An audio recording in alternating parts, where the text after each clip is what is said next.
3, 2, 1.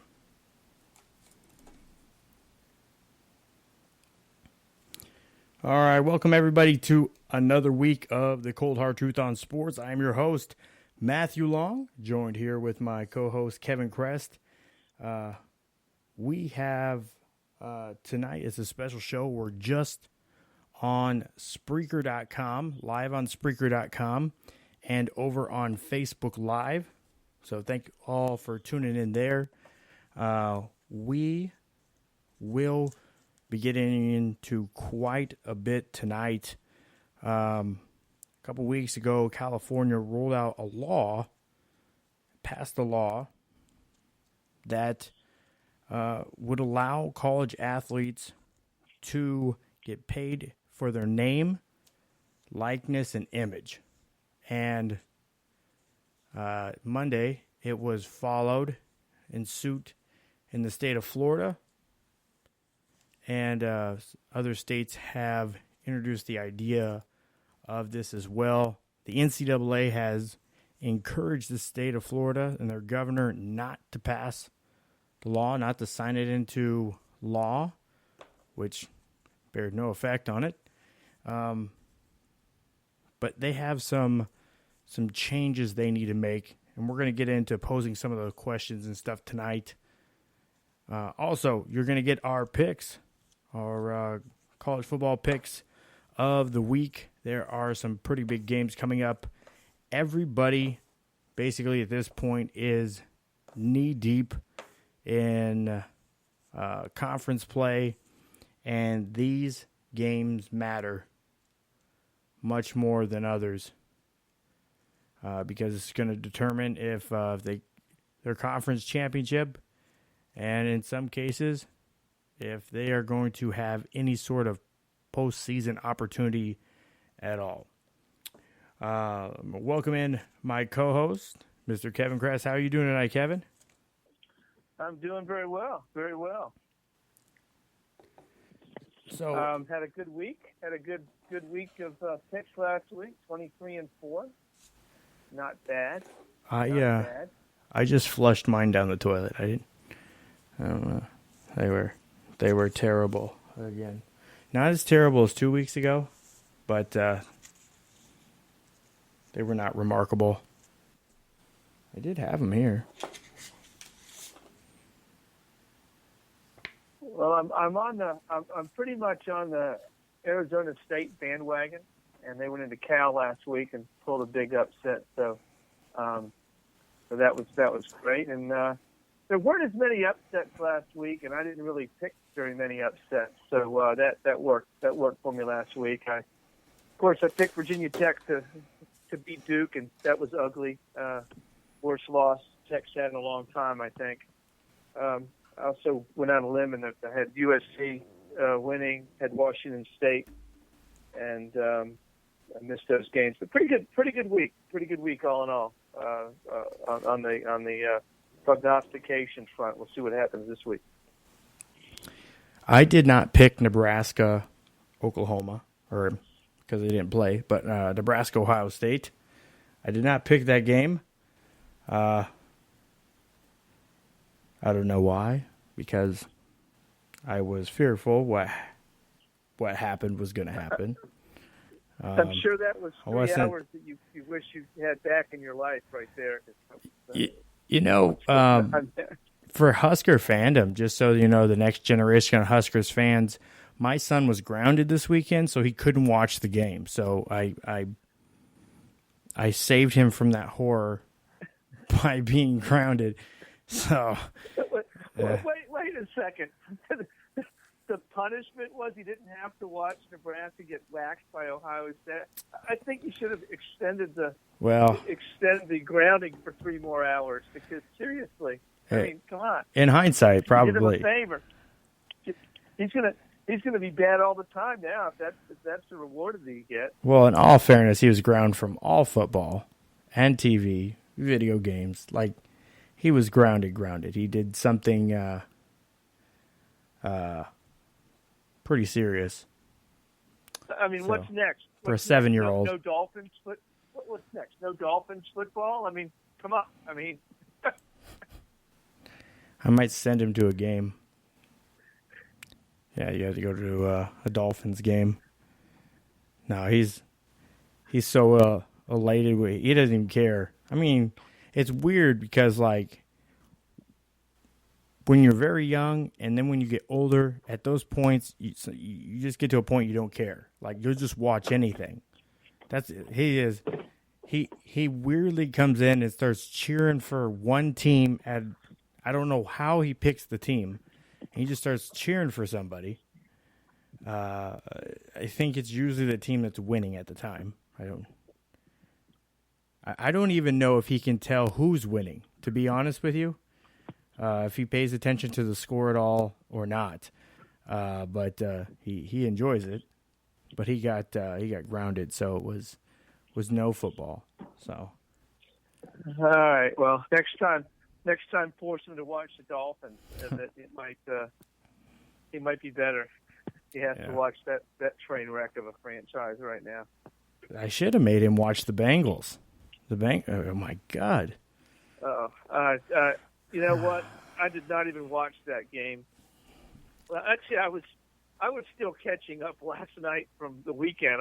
I was watching the Saints-Cowboys game from Sunday night last night, which basically was a much better choice of time use on my part. The Cowboys? The Cowboys-Saints game was a very good football game. Went down to the wire, so that was a good one. Didn't waste my time with the Steelers-Bengals. I mean, one of those teams had to win. Well, I guess they could have tied, but one of those teams had to win. So Steelers prevailed, but I'm glad I didn't waste my time with that game. So as we've talked, I mean, some of these NFL games have just not been all that watchable. Oh no, and it's been one of the teams that are kind of I don't know what to make of is the Detroit Lions. They've quietly won some games, but none of them have been in any sort of a way that's borderline watchable at all. You know, they tied at the beginning of the year with the Arizona Cardinals. They gave up what was a 18-point lead, 21-point lead to the Cardinals in Kyler Murray's first game to tie. And just this past week, they lost a close game to the Chiefs. Like, they lost by 4. The Eagles last week, they beat the week before, they beat the Eagles. And the Chargers the week before that, all close games. Well, I mean, this week is they go to Green Bay. I mean, what do you make of the Lions? Are they a contender or are they a pretender? Yeah, they look pretty good. I watched the game against the Chiefs. That was a pretty good effort by the Lions. 2-1-1 in a division where there's no undefeated team. So, I mean, I guess they're contenders at the moment. As we've talked before, the NFL season is now through their first quarter of the season, and this is about the time that you get to a better idea of how good a team is, what they're all about. And you saw the Cowboys exposed a little bit Sunday night against the Saints. The Saints defense wasn't ranked all that highly coming in, but was able to give Cowboys some trouble. But, the Cowboys' first 3 games, and I think you probably listened to it today too, listening to Dan Patrick's show this morning. They brought out the fact that, the Cowboys had beaten the Giants, the Redskins, and the Dolphins. I mean, that's hardly murderer's row there. Yeah. The Redskins and Dolphins are a combined 0-8, and the Giants are what now 2-2 on the season. So the combined record of the teams that the Cowboys had beaten the first 2 weeks are 2-10. it's hardly a great schedule. So I think that game they could have won that game. It came down the wire. The Saints were unable to put it away at the end. Bridgewater ended up getting sacked when the Saints were within field goal range there at the end of the game, and last minute of the game, forced a punt and gave the Cowboys a chance to get at least in field goal range. They were out of timeout, so they didn't have enough time to actually get down the field. But good football game. And I think the Cowboys were all right. Yeah, the Lions, that NFC North is pretty much wide open. The Bears' defense looked tremendous this past week against the Vikings, but that's not saying a whole lot. The Vikings' offense has been sputtering, but Packers are playing well. Probably let a game get away against the Eagles that they could have won, been undefeated. But it's the NFL. There's a reason no team's got undefeated since 1973. Very few one-loss teams. The Bears in '85, the Vikings in '99 went 15-1. A couple other teams have done that, but it's just hard to go through 16 weeks and be that consistent. So, I think the Lions. When you think about it, they have Matthew Stafford. The guy's been around. He's a good quarterback. Doesn't have a lot of weapons this year. Matt Patricia, head coach, comes from the Bill Belichick defensive side of the ball, so you got to figure they should have a bigger defense. So I don't know, Matthew. I think that is the highlight of the Bears, the Lions, is their defense. Yeah, we'll see. When you look and see, who they have, who they play, and how these schedules. I want to see just how consistent the Bears are. But every year, excuse the Lions, but every year, you have teams that usually 5 to 6 new playoff teams every year. I think this year is going to be that way, right? I think this year we're going to see, maybe even more than that.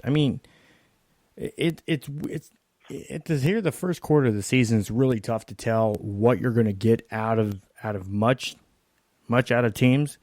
Usually this first quarter and by the time we get to the playoffs, most of the teams are going to look very different. There's a few teams that end up catching fire, get hot, and then some teams that just really struggle with injury. The one team that seems that they have all the pieces every year, but seem to struggle to really make it to where they should, is the Atlanta Falcons.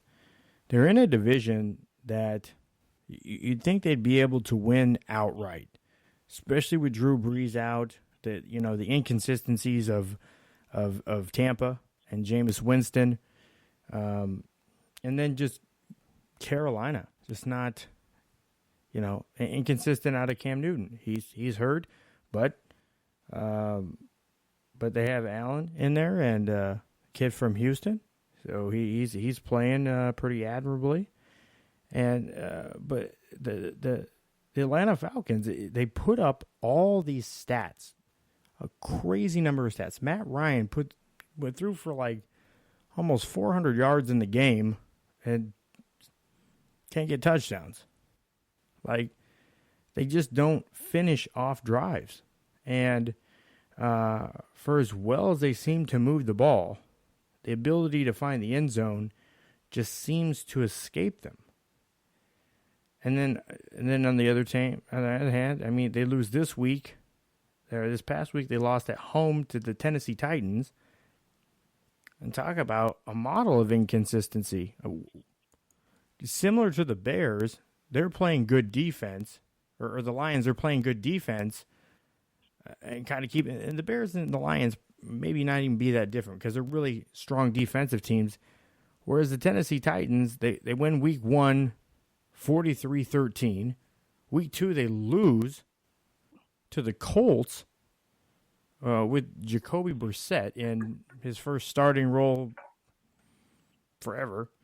I guess he did come in last season, but then they lose to the Jaguars 20-7. And now they win this week 24-10. It just seems to be they look like the Northwestern of the NFL. I don't know what to make of them. It's so up and down and inconsistent, and it seems like they beg the question: do they need to go look for a quarterback again? Because Marcus Mariota, to this day, has not played a full season of NFL football.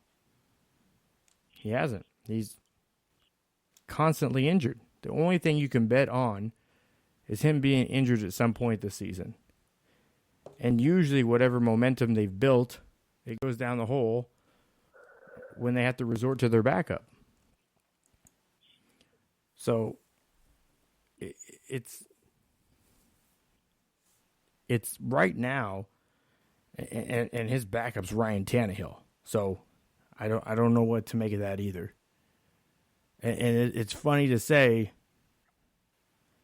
the Miami Dolphins look worse without Ryan Tannehill. I didn't think I would ever say that, but it's the truth. They look worse without Ryan Tannehill. So, no, they're tanking. I mean, the Dolphins are clearly just maybe. I mean, they're looking for Tua. That's who they want. Tua. They want that number one pick, and the way it looks right now. I mean, I think the Redskins are going to give them a run for the money because the Redskins are lousy. I mean, they're trying to win. That's the sad part. And same with the Bengals. The Bengals are trying to win, and they look lousy. And at least you can say at least the Dolphins, aren't really trying to put a team on the field. But right now that whole, you mentioned the Titans, the whole AFC South is just a bunch of 8-8 teams. I mean, the Texans, the Colts, the Titans, and the Jaguars. I mean, and the Jags with Minshew. I mean, who'd have thought? So yeah, the whole it's the NFL. I mean, I've written a book. I mean, about is it possible for every team to go 8-8? I mean, can you possibly have a year when you've got total parity?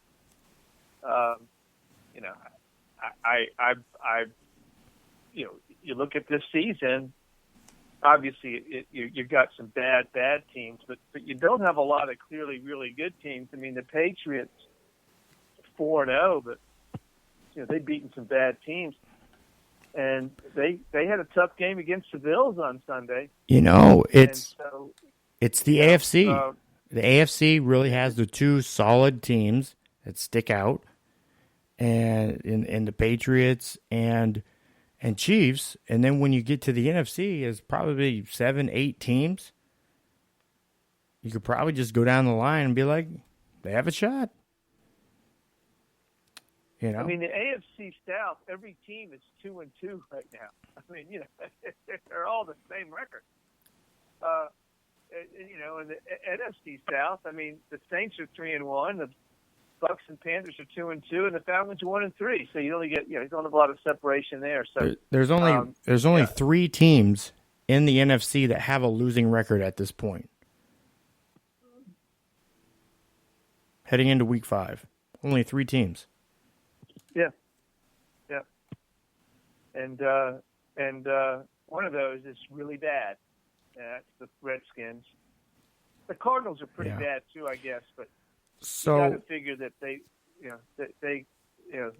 what at least they have a tie. What do you think is going to happen there? Because it seems to be Jay Gruden and Daniel Snyder are having this battle, and because Daniel Snyder signs the checks, he doesn't lose battles, even if he does ultimately lose the battle with the team, and they're terrible.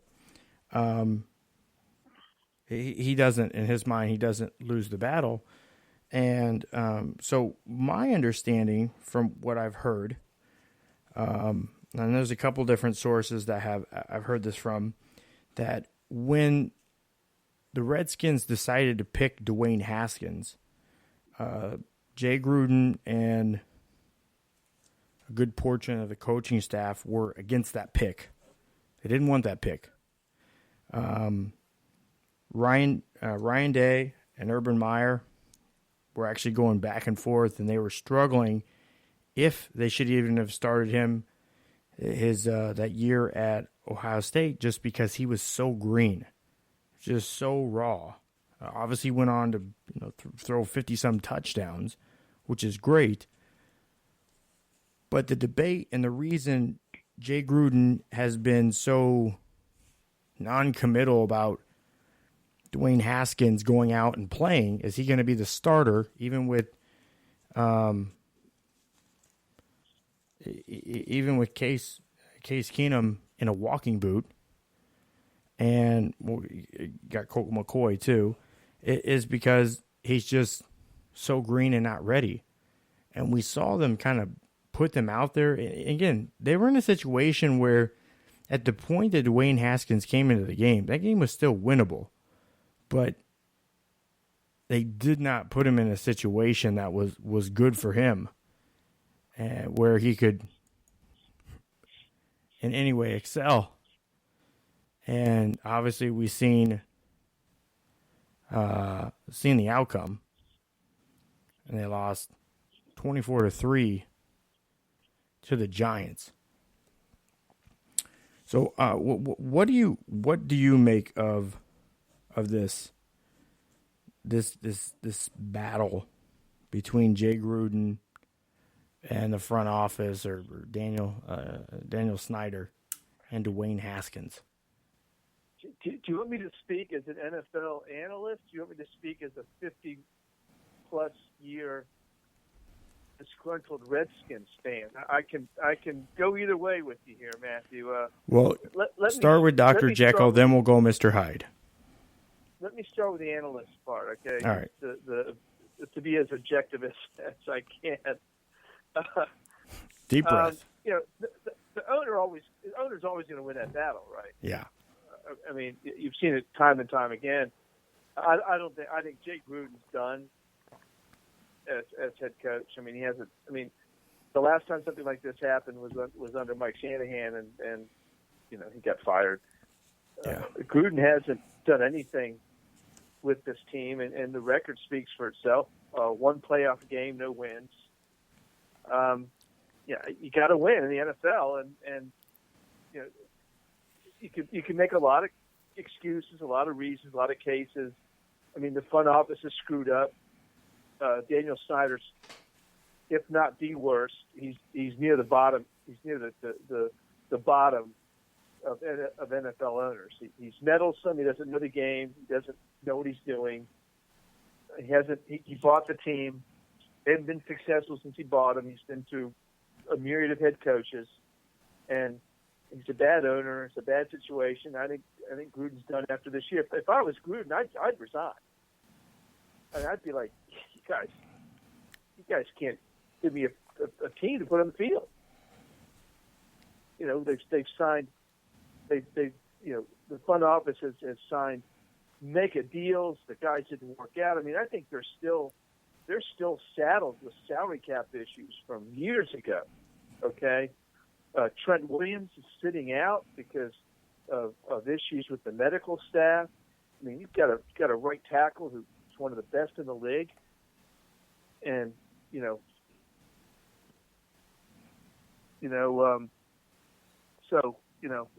it's just crazy. So from that perspective, I think that Gruden's out. I don't know what the Redskins are going to do, where they're going to go. They've been the topic of a lot of national talk shows. I mean, they just don't look competitive. They look terrible against the Bears. Then they stinked it up against the Giants. What was that? You think, well, put Haskins in, maybe he's better.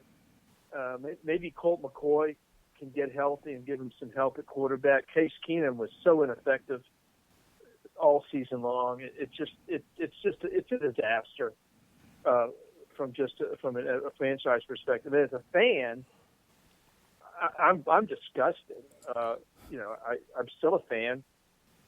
I used to get NFL Sunday tickets so I could watch them. Now I let that go because why should I put myself through hundreds of dollars of expense to watch a non-competitive team?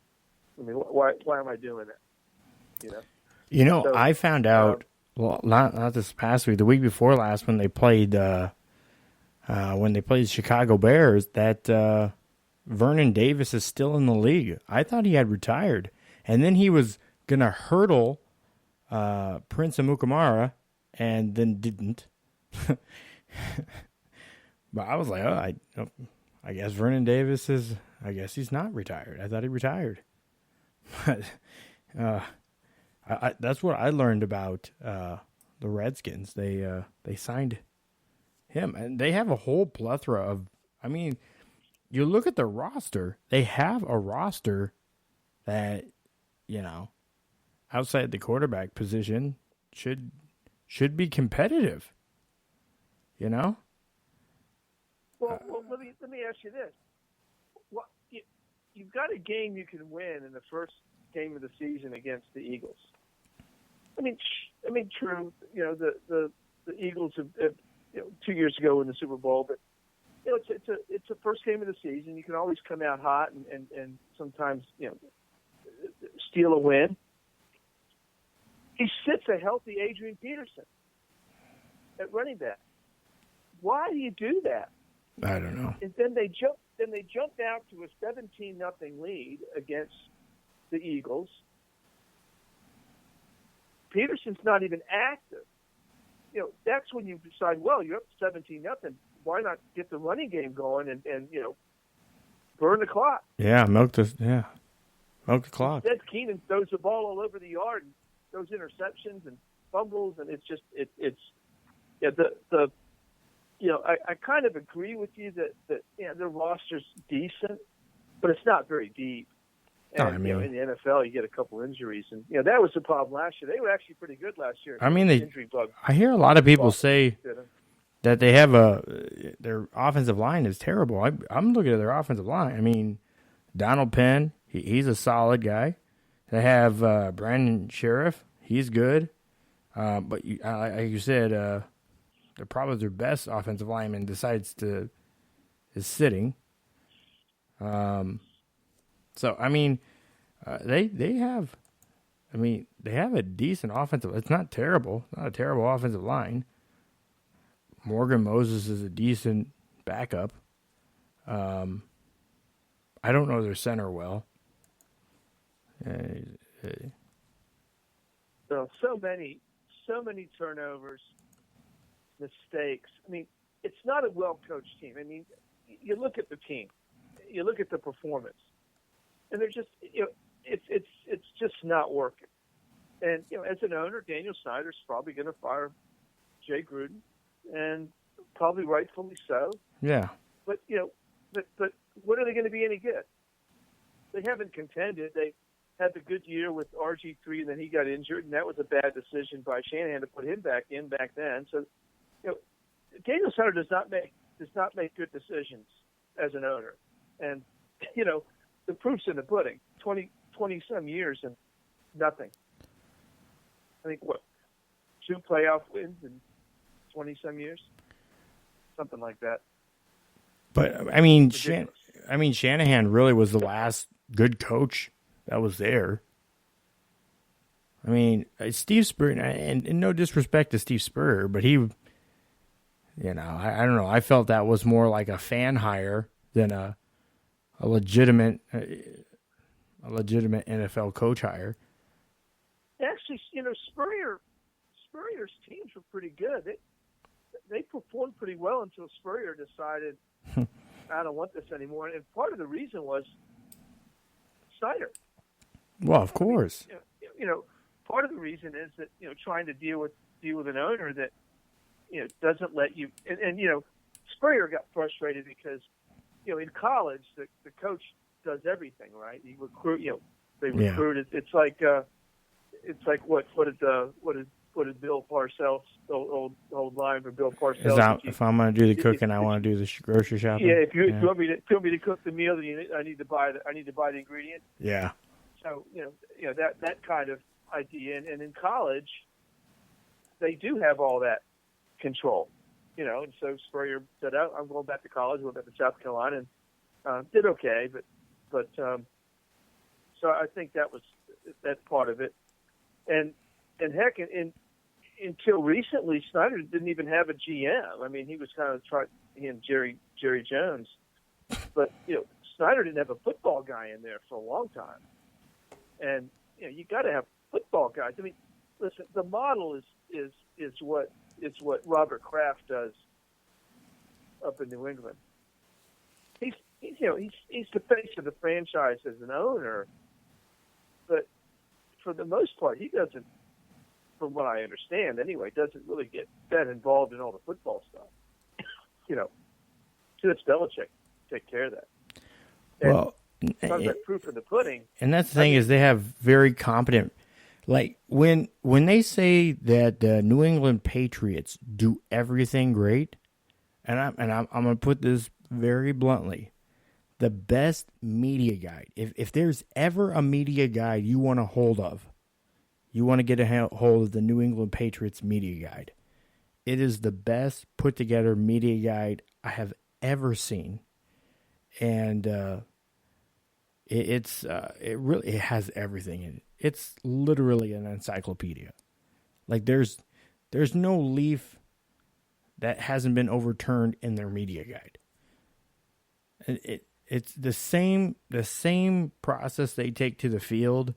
Practice everything, even the most impossible, implausible things, a few times a year. So this way you've kind of seen it once, at least. That's kind of the way their media guide is. It has everything in it. Well, on both teams. But it's no surprise that Nick Saban and Bill Belichick are friends. Oh, yeah.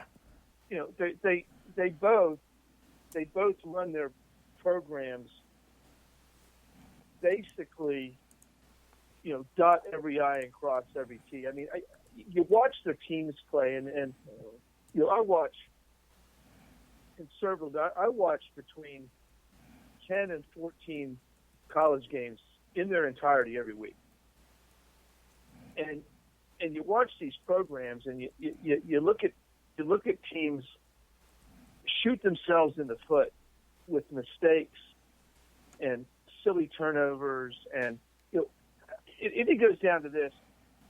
There was a play, I forget when it was, early in the season in the NFL, where a player tried to reach the ball over the line.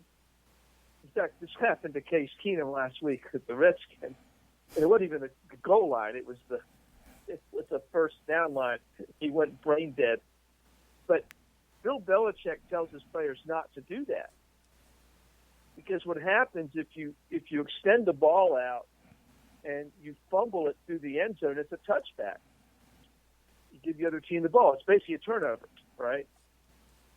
And so they cover every little aspect of play through just hard work and film study and all those other things. They just outwork you, and they out execute you. And I'm a former operations manager. I'm retired now, but when you get into operations, or execution as I call it, execution is really, you think of strategy and then you think of execution. The Patriots don't always have the best talent. In fact, they don't have the best talent on offense. They never have, with the exception of the year that they had Randy Moss and they went 15-1, and they went undefeated and then lost the Super Bowl. But for the Patriots, it's all about execution, and they execute very, very well. And very few penalties. I don't have all the statistics, but I would I would guess that they're near the top of the league in least number of penalties every year because they execute that well. And it's a big deal. It's a big part of having success, and I think that the Patriots have it. That obviously Alabama has it. Clemson has it in college. And so it's very important, to have that level of execution and that mindset. My wife was asked the other day. She goes, why is it that Arkansas can't be better? And I said, they've got undisciplined players, and that gets down to coaching. And evidently, a quarterback made the difference a little bit. I'm just saying. Well, but then they do stupid stuff, and then it's just a lot of it comes down to coaching and execution, and now true in college. I mean, obviously, take Alabama out of the equation for a moment because they're kind of, but they haven't won every year. I mean, Clemson now has won a couple, and so, but those guys cover. Now they also get the better players, and in college, believe it or not, I mean this, intellect and football IQ makes a difference. Makes a big difference, especially now that you're going with these air raid offenses. The defensive players have to recognize a lot of possibilities and react very quickly and make the right reaction. There was a play in the Arkansas game a couple weeks ago where in the San Jose State game where the San Jose State quarterback rolled out and he had a receiver in the flat, and the receiver was covered. And the Arkansas cornerback who had the receiver covered abandoned the receiver and came up to take the quarterback. And the quarterback, of course, lofted the ball into the flat to the receiver who was wide open now. And the guy ran for like 30 yards. Well, there was another guy that could have got the quarterback. It's things like that are glaring, and they're exposed in a very, obvious way with these spread offenses.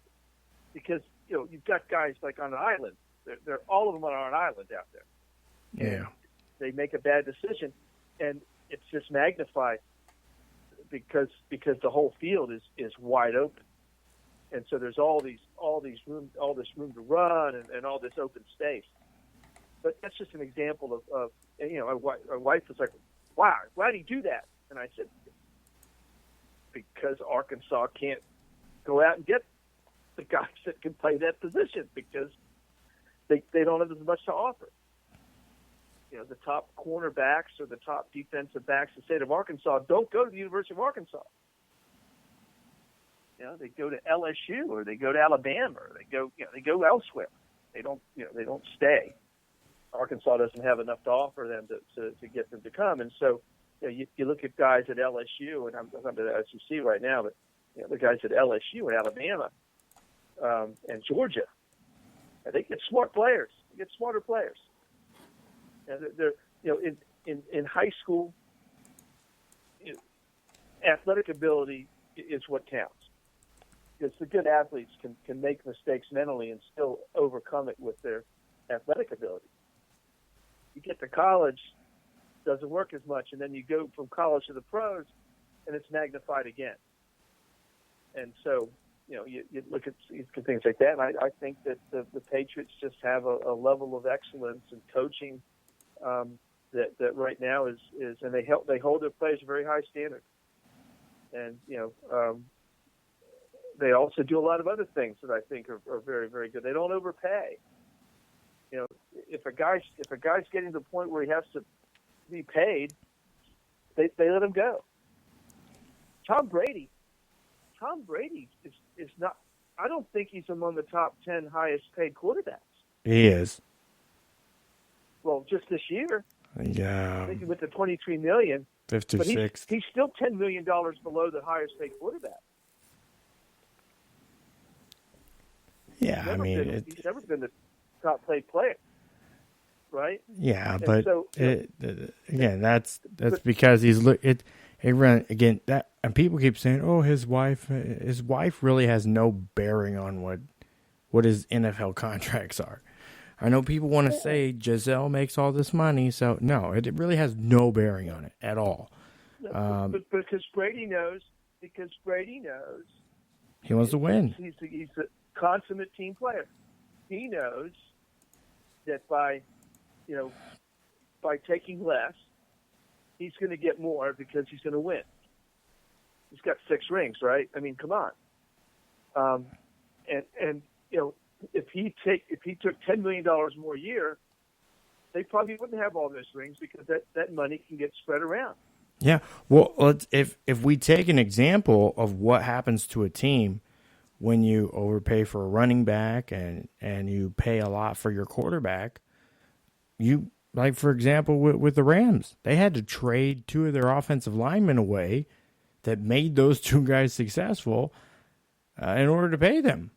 But now, look what they're doing. They're struggling with Gurley not being able to run because of his arthritic condition, but mostly because the offensive line play isn't there. Goff is struggling because he's getting hit a lot. He's getting rushed a lot. He can move around.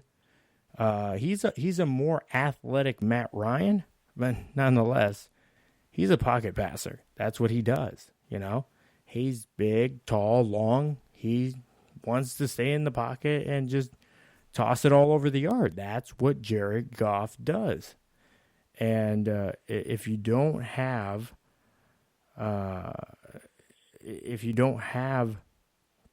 the line there to protect you, then it's not going to happen. So I know a lot of people are putting the Rams still up in the Super Bowl, and I'm not willing to count them out. But the league has caught up to Sean McVay. They understand what he's doing. They understand how his schemes and systems work. And I think right now what he really needs to work on is adjusting. Wade Phillips needs to focus on what he can do in the meantime to switch it up on defense so he's not allowing 55 points to be put up on the board by the Buccaneers. Well, the other thing about that, though, is that without that running game, Jared Goff is not a pocket passer. I mean, he needs the running game to go so that he can do play action passing, and so when you do play action, the defense comes up to cover the run, and then it creates more space in the backfield. He does not read defenses very well. He's not a guy that can stand back there and go through his progressions.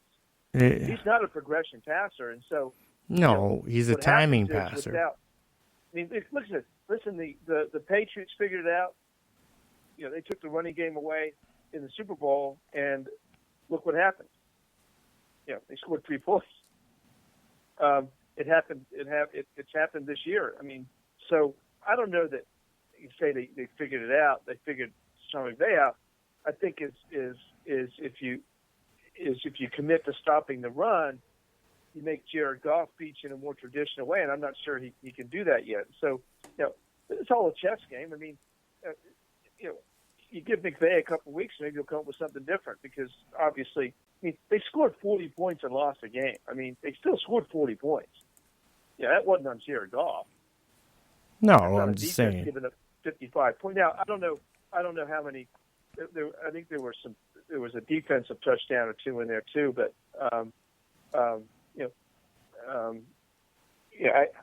I don't know that a 55-40 loss is all on Jared Goff, or on the offense. That's a defensive breakdown for sure. Because this is a Buccaneers team that isn't all that prolific offensively. So that was a real bad breakdown by the Rams on Sunday to give up 55 to. By the way, I believe that the Buccaneers had never scored 50 points in a game, if I'm not mistaken. They have not. You're down there. They have not. I don't think they ever have. So does this all of a sudden mean Jameis Winston is back? He can be trusted. He can get the big contract because he and Mariota are both in the same boat, right? They're both in the last year of their rookie deal, so they're going to get. I'll put it this way. Here's how I see them working out Jameis Winston. Okay, so let's say he continues on an upward trajectory this year. They're not going to give him a max deal. He's going to get paid. They might extend him 2 to 4 years. If it's 4 years, they're going to give him a solid 2 years in guarantee, spread out basically over 2.5, 3 years. The last year of the contract will definitely, or just after the second year of the contract, they're definitely going to have an out. And also, it's going to be littered with exceptions. If he has issues off the field, they'll waive the guarantees. If there's any substances he has troubles with, they waive the guarantees. But the capologists for the Buccaneers are wonderful. They do a great job. It's kind of crazy the way with certain things. They find a way to get the player the money without having it hit the cap the same way. Because you can give guaranteed money in forms of bonuses. Some bonus, like roster bonuses, will hit the cap, but workout bonuses don't. Something like that, So if you're showing up and you're working out, then that works out. They give you the money. But they'll make sure your roster bonuses or salary is less. Because I remember Vincent Jackson's contract. It was like 1 year it was $3,333, or $3,333. Yeah, it was all threes. So it's crazy the way that they kind of work it out. So the player gets the money they're getting, that they want, that they're agreeing on, but they're able to work and maneuver it around the cap. So this way they're not overloading the cap in any 1 year. So you rarely see the Bucs in a situation where they're handicapped there. They clearly at times have been willing to pay to get the guys they want. But in some instances, like last year, they had Deshaun Jackson, which in theory seems like should be a good idea because now you have some over the top. Jameis he has an arm.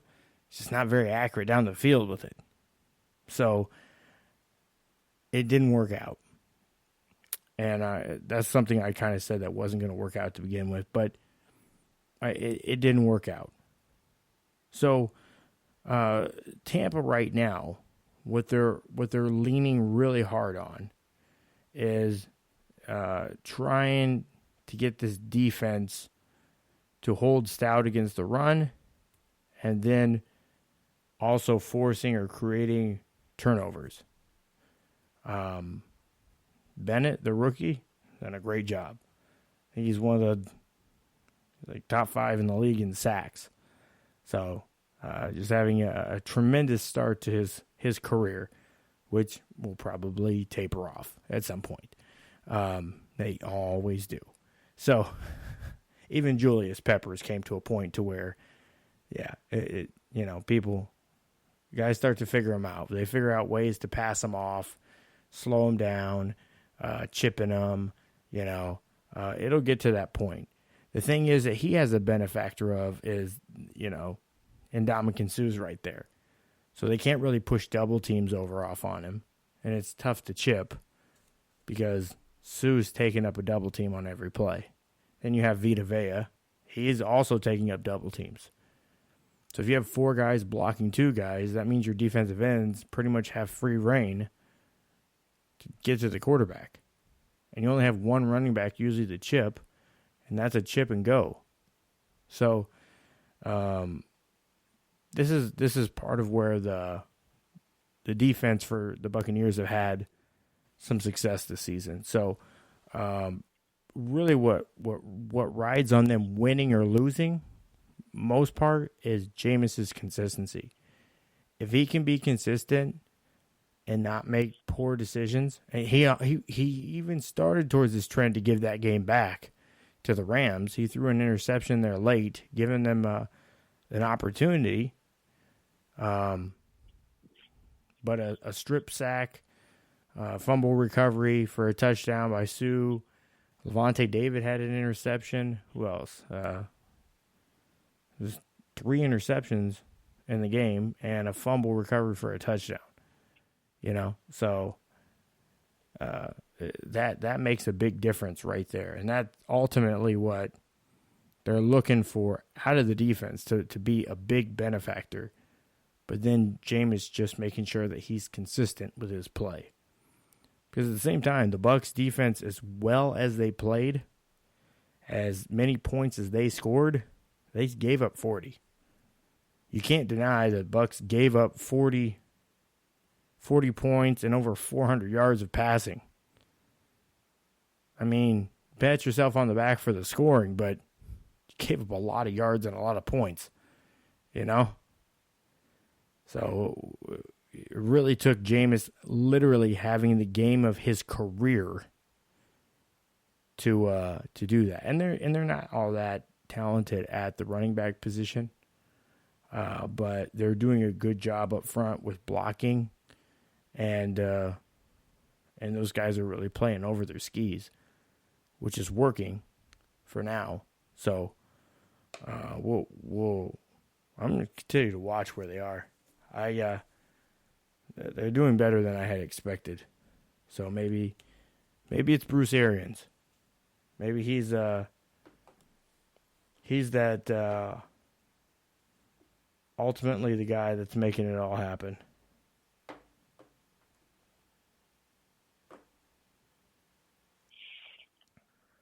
Well, he's a good coach. I mean, he's had success. So both as an assistant and, as a head coach.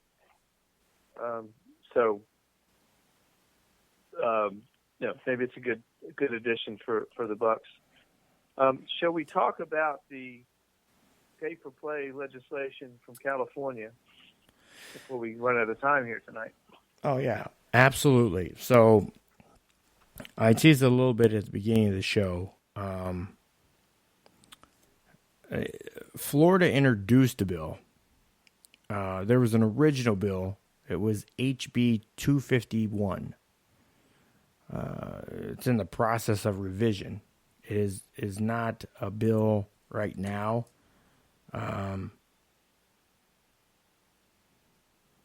It's being introduced.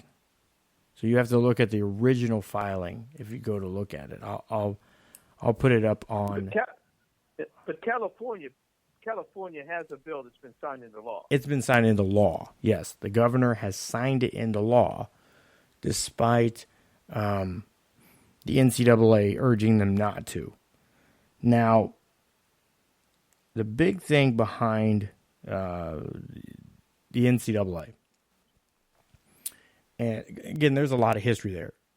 For what we know the game as today, as football, American football, it started, was created, developed, rules were implemented, pretty much as we know them today, started out in college. It's a college sport. So this is why you see, why colleges have played for over 150 years. Meanwhile, the NFL is working on 100 years. So it was the idea and the understanding that they would maintain this level of amateurism because it's a base for student athletes. And even in its inception, when it got big enough, the benefits and stuff would be stuff like paying double on expenses, or kind of similar to what they offer now, cost of attendance, is similar to it, but never actually money given directly to players for playing. And that's been kind of the big debate over the years. But I think most people have kind of come to it and with the understanding is, okay, we're not going to pay amateurs for playing. They're student athletes. We'll bite hard on the leather for that. But what we think they should be able to do, and the part that I do agree with, and this is one point in the debate that we do agree on, is being able to be paid for their likeness, image, and name. Now, the California law that has been signed into law but doesn't take effect till 2023 allows that to happen. Now, the NCAA, being a governing body, a quasi-judicial body, said if you carry through with this law, then the state of California will be banned from championships. And I know a lot of people said, well, that doesn't sound like much. But obviously, it makes a big difference if the whole point of the sport, part of it, is to win and play championships or go to bowl games. You have to understand that they say, oh, it's time for, and this is kind of some misinformation that propaganda they put out there is $14 billion the NCAA brings in. Now the students can get a chunk of that. No, they don't. Not in the sense that they're making it sound like. That $14 billion pretty much gets turned around and put, I think 90% of it gets put right back into Division I football in the forms of bowl games, tournaments, championship games, or 90% goes into Division I sports, mostly being football, men's basketball. It's really the big two. And that's where 90% of those funds really go back into to create March Madness, to have the Fiesta Bowl and this new college football playoff. That's where the money goes. There's what was it? I had the numbers here. I'll tell you. As far as so the cost goes into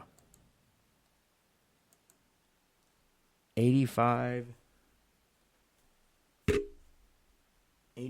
different championship games, and there's actually the statistic says that there's actually only 5 programs in all of Division I, which you could just say in all of college sports, are self-sustaining, considered self-sustaining. 5. There's 132 teams in Division I. Football, just for football. Basketball, it's more. You're focusing on football, but there's 360 teams in Division I basketball. Yeah, twice as many. And at least that many in baseball.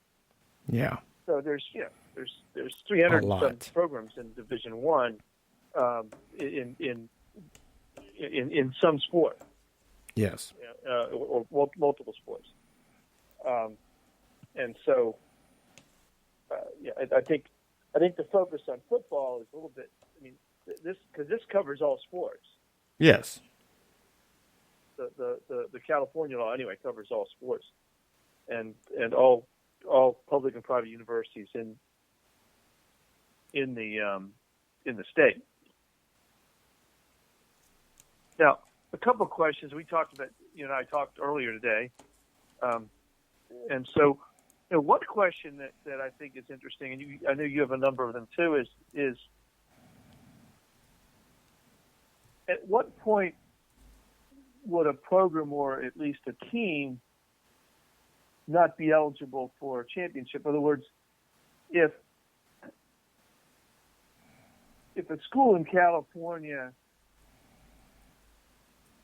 can have athletes benefiting from their likeness, meaning getting paid for their likeness, but none of them actually, but they actually don't have anybody accepting payments for their likeness,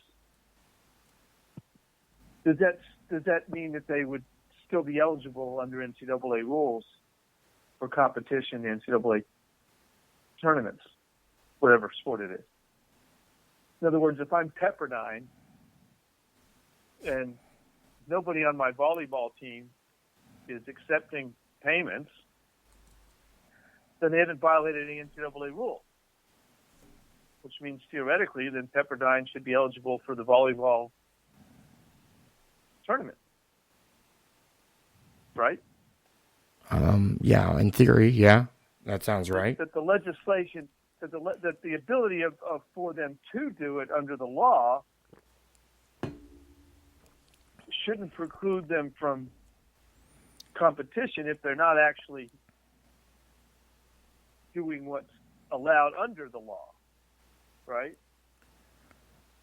So I don't know what stance somebody's going to take. This law was just passed. There's a lot of things, but that's one question, right? In other words, is the NCAA going to go, no, we're going to pretend that California has dropped into the sea and the San Andreas Fault actually, has widened, and then these teams are no longer eligible because of legislation. That doesn't make any sense to me.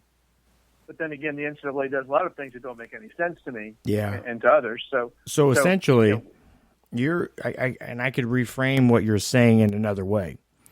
Because the state of Colorado legalized marijuana for medicinal and recreational purposes, because it's legal there, and the NCAA does not allow marijuana, now the state of Colorado is excluded from championship play.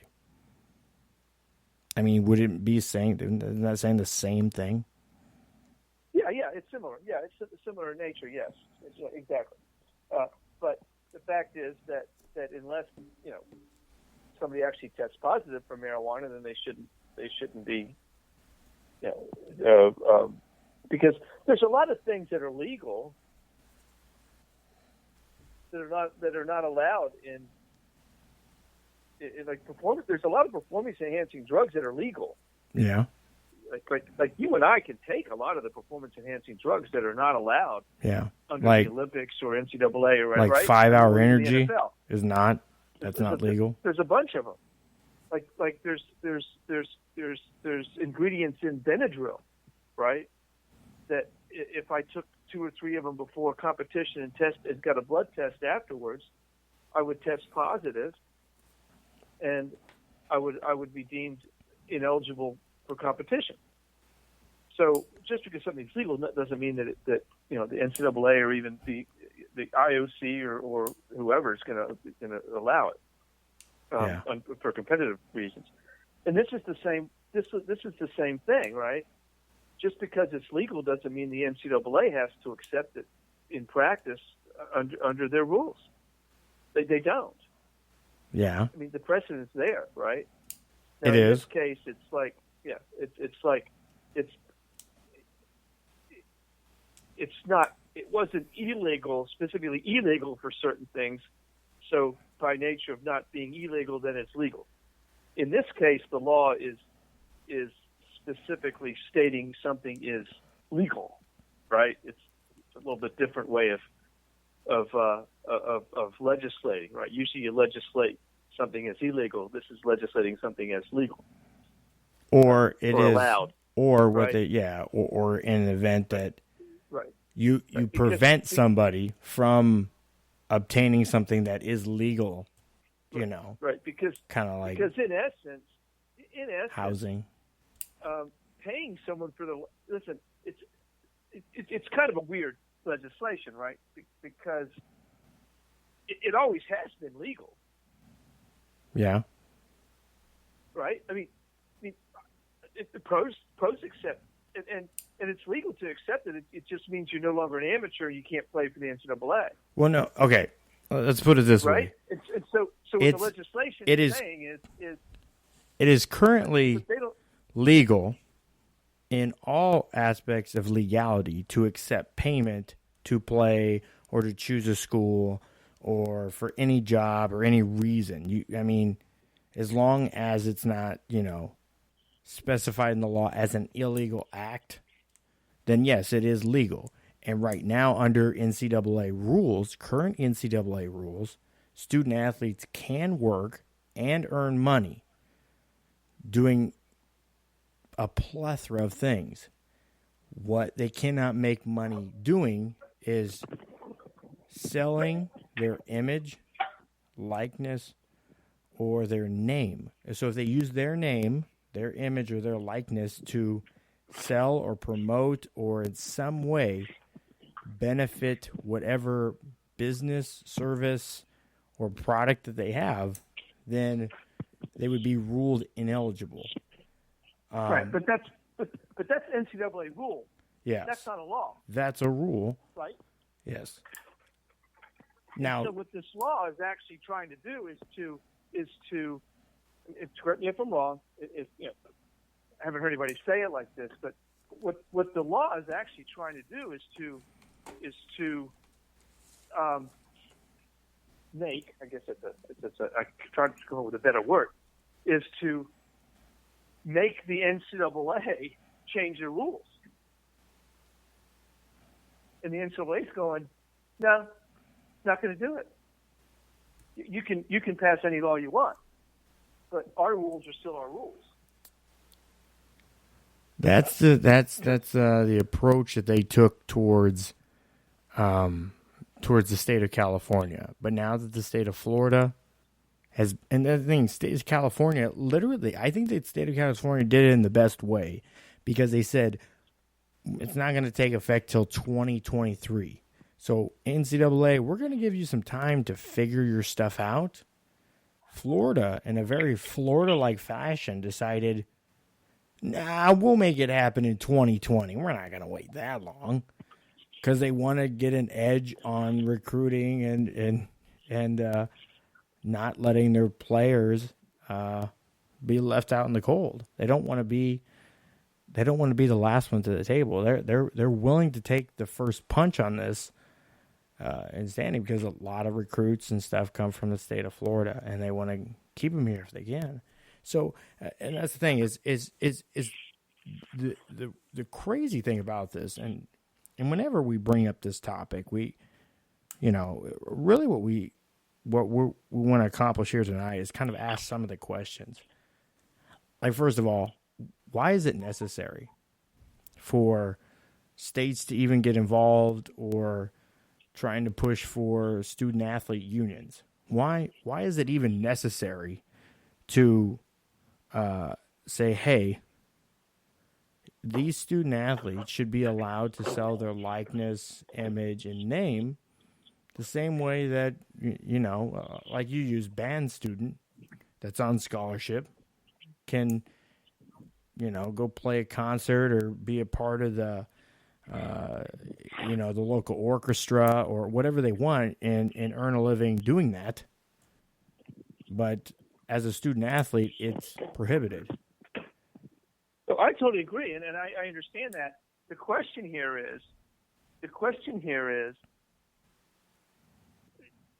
and we know, I think this is going to end up in court. Oh, it will. Because what the NCAA is going to say is, you can do that all day long, but we don't have to follow that law. I mean, that's what the NCAA's position is going to be. That every state can.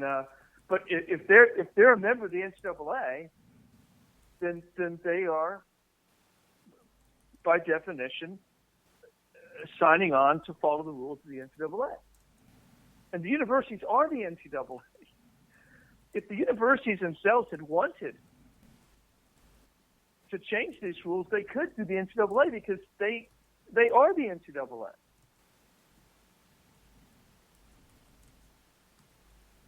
They make their own rules. And so the question I have is how much impact will the law have on the NCAA itself? We don't know that yet. And so from from purely looking at it from an economical standpoint, and we talked a little bit about this in the pre-show meeting. Economically, once this is implemented, regardless if it's the NCAA that comes around on it and takes that language, because literally they can already work and earn money, just not if they take out the verbiage name, image, likeness, and they take that out. And they fall in line with where these bills are, which allows them to sell name, image, likeness. That, again, these bills are emphasizing that they cannot compete with an existing sponsorship or endorsement that the school has. So an event, it's an Adidas school, the student wouldn't be able to go out and get a deal with Nike. They could have an option to do their own Adidas deal, being an Adidas school, but they're not able to take on a competitor of a sponsor or endorsement that the school already has. So that's some of the language that these bills are putting out there. So this way we're not in a situation where now you're having conflicts over money and now the kid wants to leave that school because he's getting money from this company and he wants to go somewhere else where this company also endorses that school. So, which, again, could still happen anyways.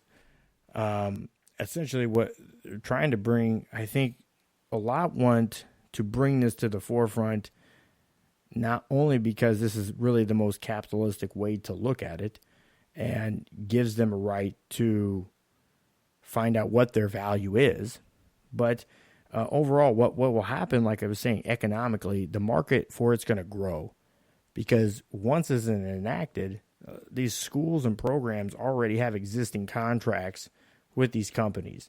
You know, the deals with like Nike and Under Armour and stuff like that, those go, 8, 10, 15 years long. So that they're locked into. So initially, the market will grow, and it has to grow, because they're going to be bringing on these student athletes. Will it make a difference? In a small portion of them, yes. Could it potentially put into effect that, now you get endorsement deals on top of that?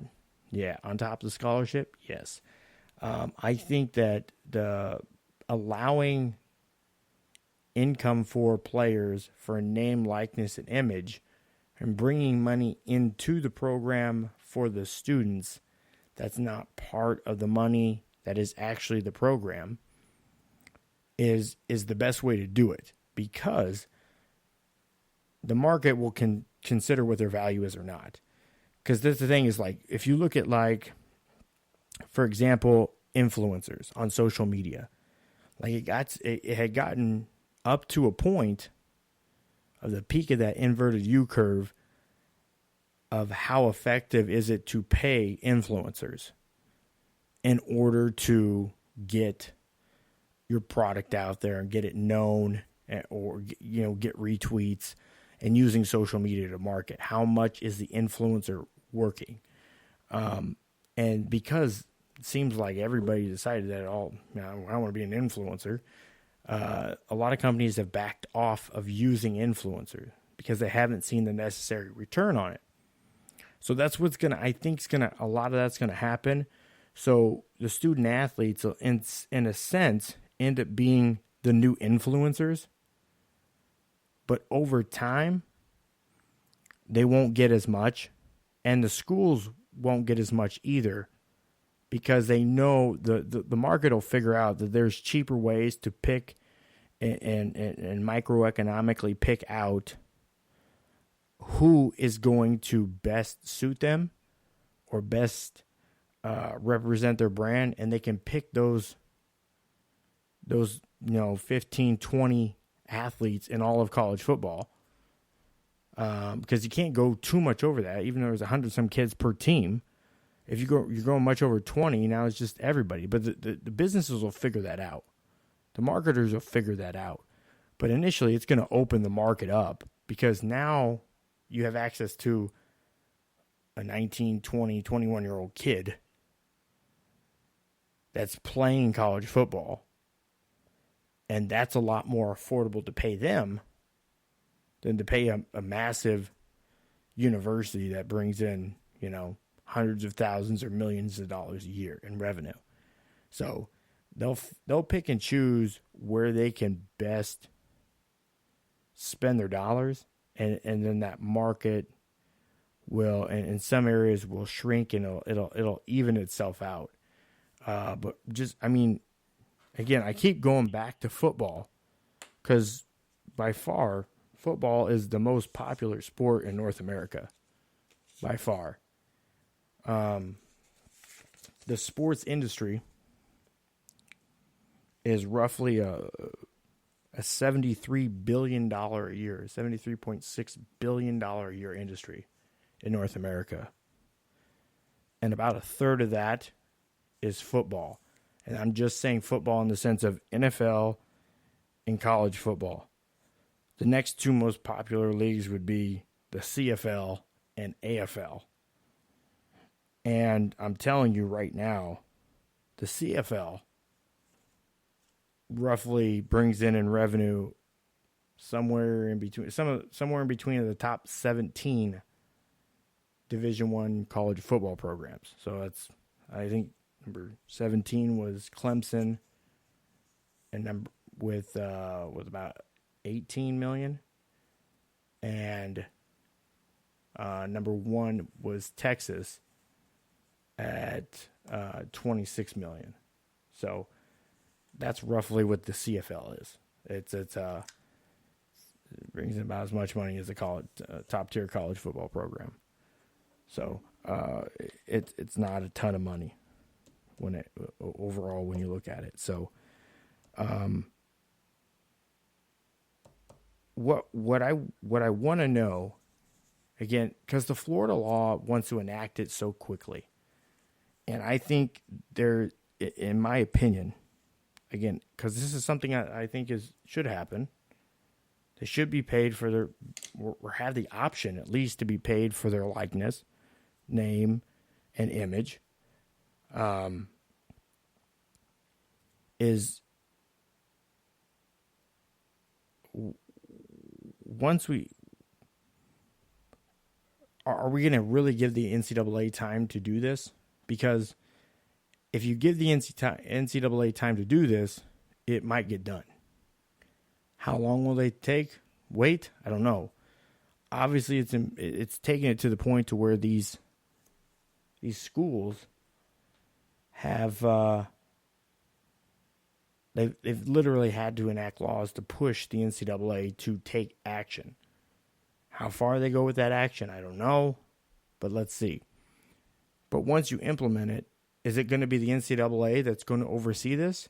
Because that's where some of the issue for me comes in. Just like the NFL and rules and being the judge, juror, and executioner on this, I think they need to have something separate that negotiates these sort of things. Kevin, as you know, we'll talk about it a little bit. There used to be such a thing, back in the 80s. It was dissolved in the 90s, actually, which led to the creation of the Big 12 and the SEC, and we've seen the Big 8 go away and the Southwest Conference go away and kind of merge into other conference. So conference alignment is nothing new, but schools decided to go from allowing a third party to negotiate for TV rights to doing it independently through the school or through the conference.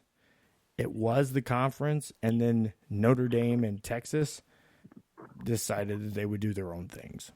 Notre Dame being an independent school, clearly was able to do their thing, and then Texas just being Texas has the Longhorn Network still.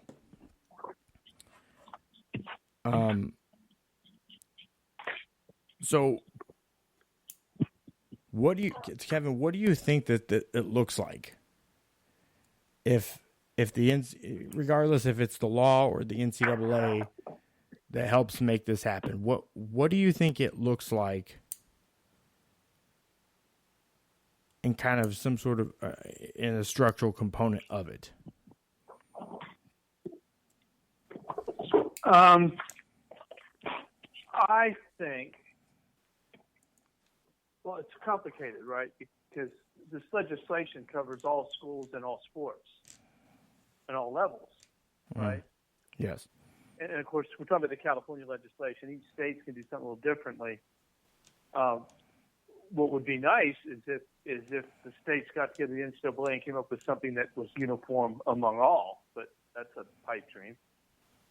I don't believe that's going to happen because the NCAA itself is against this principle of they're for amateur athletics, not for professional athletics. And once you allow endorsements, then that flies in the face of amateurism. Now, that's not realistic in this day and time. We know that, but the NCAA has always been more reactive than proactive.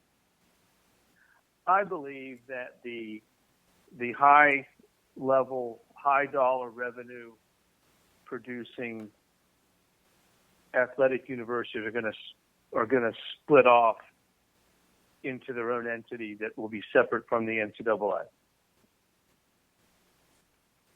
specifically for football and potentially for basketball, but probably mostly just for football. But that takes care of football. That doesn't take, and the other one is basketball. I mean, we've been through this incredible scandal that the FBI has investigated, and those indictments and the fallout from that is just now really beginning with Bill Self at Kansas was cited last week. You've got Arizona still sitting out there. You've got, I think UCLA was implicated in this, or USC. I can't which one of those schools. I think it was USC actually was implicated in this. Auburn, some others. How far that goes, we don't know. But I think that the football side will be taken care of because, as we discussed earlier this evening, Matthew, football is the only sport that the football bowl subdivision is the only sport that does not have an NCAA championship. It has a college football playoff championship. NCAA does not operate a championship in that classification of football. It's the only one that they don't.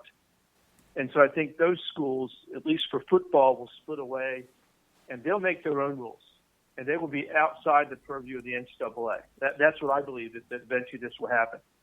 When that happens, you're going to see a significant amount of conference realignment as well. Some of the schools will choose to go, some won't.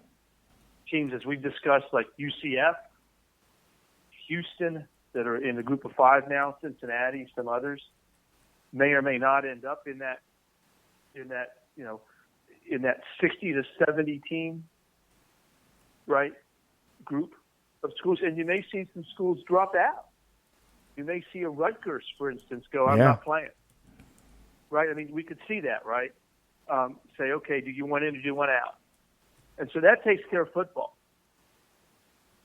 But all the other sports, what happens? Are they still NCAA members? I think that's still going to happen.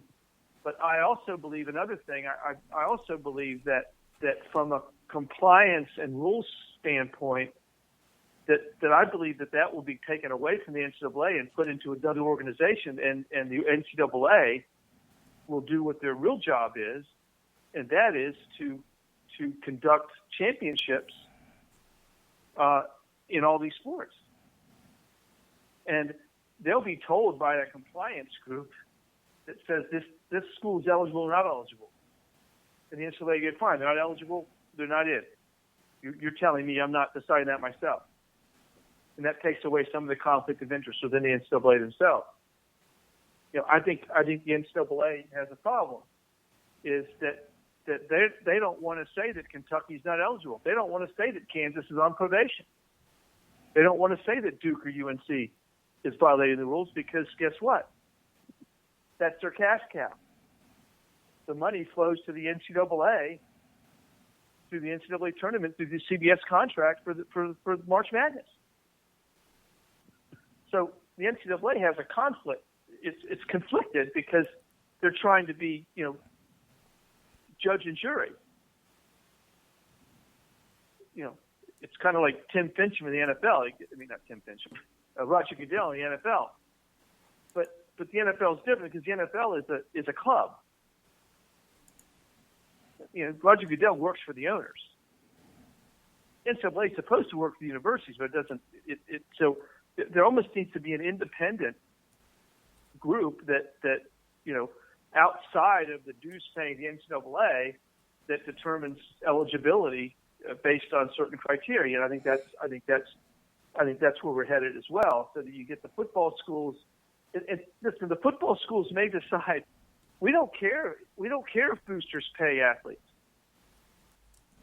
It's not illegal. They may get together and go, we're just going to be professional. We're just going to have basically quasi-professional football teams.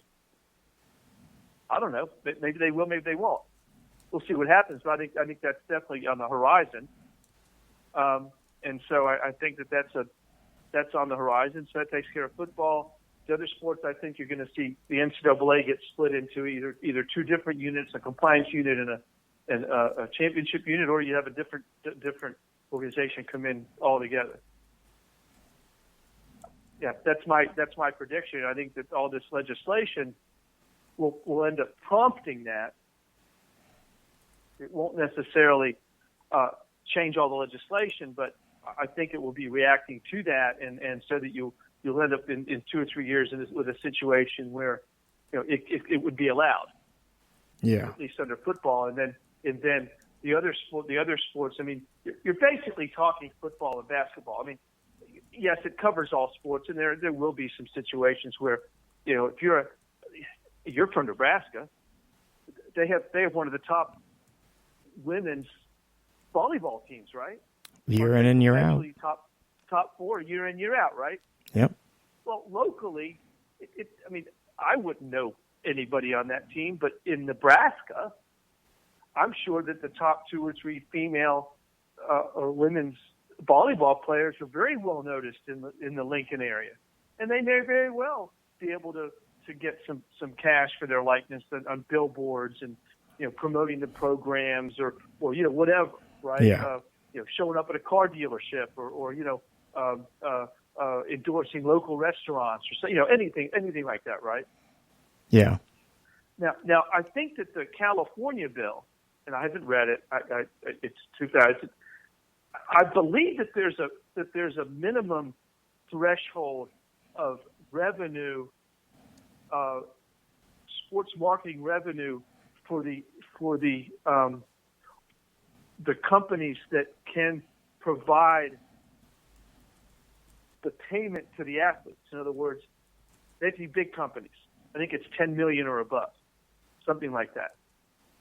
So, a local restaurant may not be able to play in this game under the California law. I think that's probably not going to apply in all the other states. We don't know what the legislation is going to look like.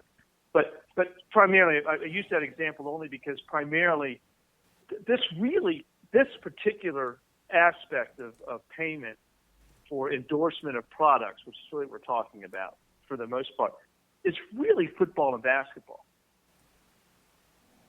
Because that's who everybody knows, right? And I would even maintain that it applies more to basketball because they don't wear helmets. You know what they look like as they're playing. It's like the NBA versus the NFL. I couldn't identify half the NFL quarterbacks if I had to, because when I watch them play, they've got helmets on. Right? But I certainly know LeBron James if I saw him. Well, thank God they're playing with helmets on, Kevin. Well, I understand that, but my point is that this legislation is as big a deal as we're trying to make it. Isn't that big a deal because it doesn't apply to that many people. It really doesn't. Or that many programs even, right? Yeah. I mean, do you really think that Gatorade's gonna go out and get a guy from Lake Forest? Well, what this does, I think in the bigger picture of it, ultimately, who's going to make the real money out of this? Who's going to get the real money from these endorsements? Clearly, that's a small percentage of them. But what it does is it does allow the opportunity that, say, somebody wants to go out and create a YouTube page and they want to monetize it. And, like the kid from UCF, just kicking through the window of the parking garage, or, doing some skits or something on there. But because he is doing an act that is football, he's not allowed to do that because that's a likeness that he has. He is a kicker. So he can't do that. That's why the NCAA didn't allow him. So, and I think it should be allowed. I think so too. I mean, you and I are we don't agree on a lot, and that's one of the things that makes this show so great, in my estimation. Anyway, but we do agree that the kids are entitled to compensation for that. Yeah. The question is who's going to mandate it and how it's going to be executed or implemented. Yeah. And so and that's why I don't usually applaud things happening in California, not always, but in this case, I will say or Florida. that I do applaud California for at least taking the step. But it's at the moment the way that everything's organized and legislated in college sports, it's largely ceremonial, right? It's not substantive because there's no, I guess, implementation plan or execution plan to accommodate under the rules as currently exist from the NCAA and the universities themselves. Well, I talked to a member of the Florida government shortly after we spoke. Short conversation. I guess what they're saying that the hope is they can take some of these issues like what we've seen with the racketeering out of the sport, the under-table dealings out of the sport, bring that stuff to the surface. So this way we're not compromising lives and stuff over a game. And totally applaud that, right? And, what I had hoped would happen, what I hope still will happen, is that college athletics themselves will address this to either the NCAA or hopefully a different arm that says, you know what, we can make this work, but let's do it with people that understand the sport, not a bunch of legislators in California that don't understand what they're really asking the sport to do in a short period of time. Now, fortunately, it's a 4-year window for the California law. That was smart, right? It doesn't go into effect. In fact, it doesn't even affect anybody that's currently in college right now. It will not affect, right? Shouldn't. Well, there's maybe fifth and sixth year. Okay, a little bit, but for the most part, right? For the most part, for the smart ones. Anybody under scholarship at the moment would never be affected by the California law. Unless you're a kicker. As we speak. Right? Kickers always go 4 years. That's probably part of their intent. It was probably part of the intent to say, okay, we can bring new people in under a new system. But anyway, or knowledge of a new system. But there's so many questions. And there's so many, will this, and I don't know the answer to this, will this increase competitiveness or decrease competitiveness? In what way? And to me, the NCAA is as critical of them as we can be, but for the most part, okay, we're critical of them on the compliance side and the rules side. Yeah. What they do extremely well, and if you've ever been to an NCAA event, right, tournament event, they are so good at that. I mean, those things are run absolutely phenomenally well.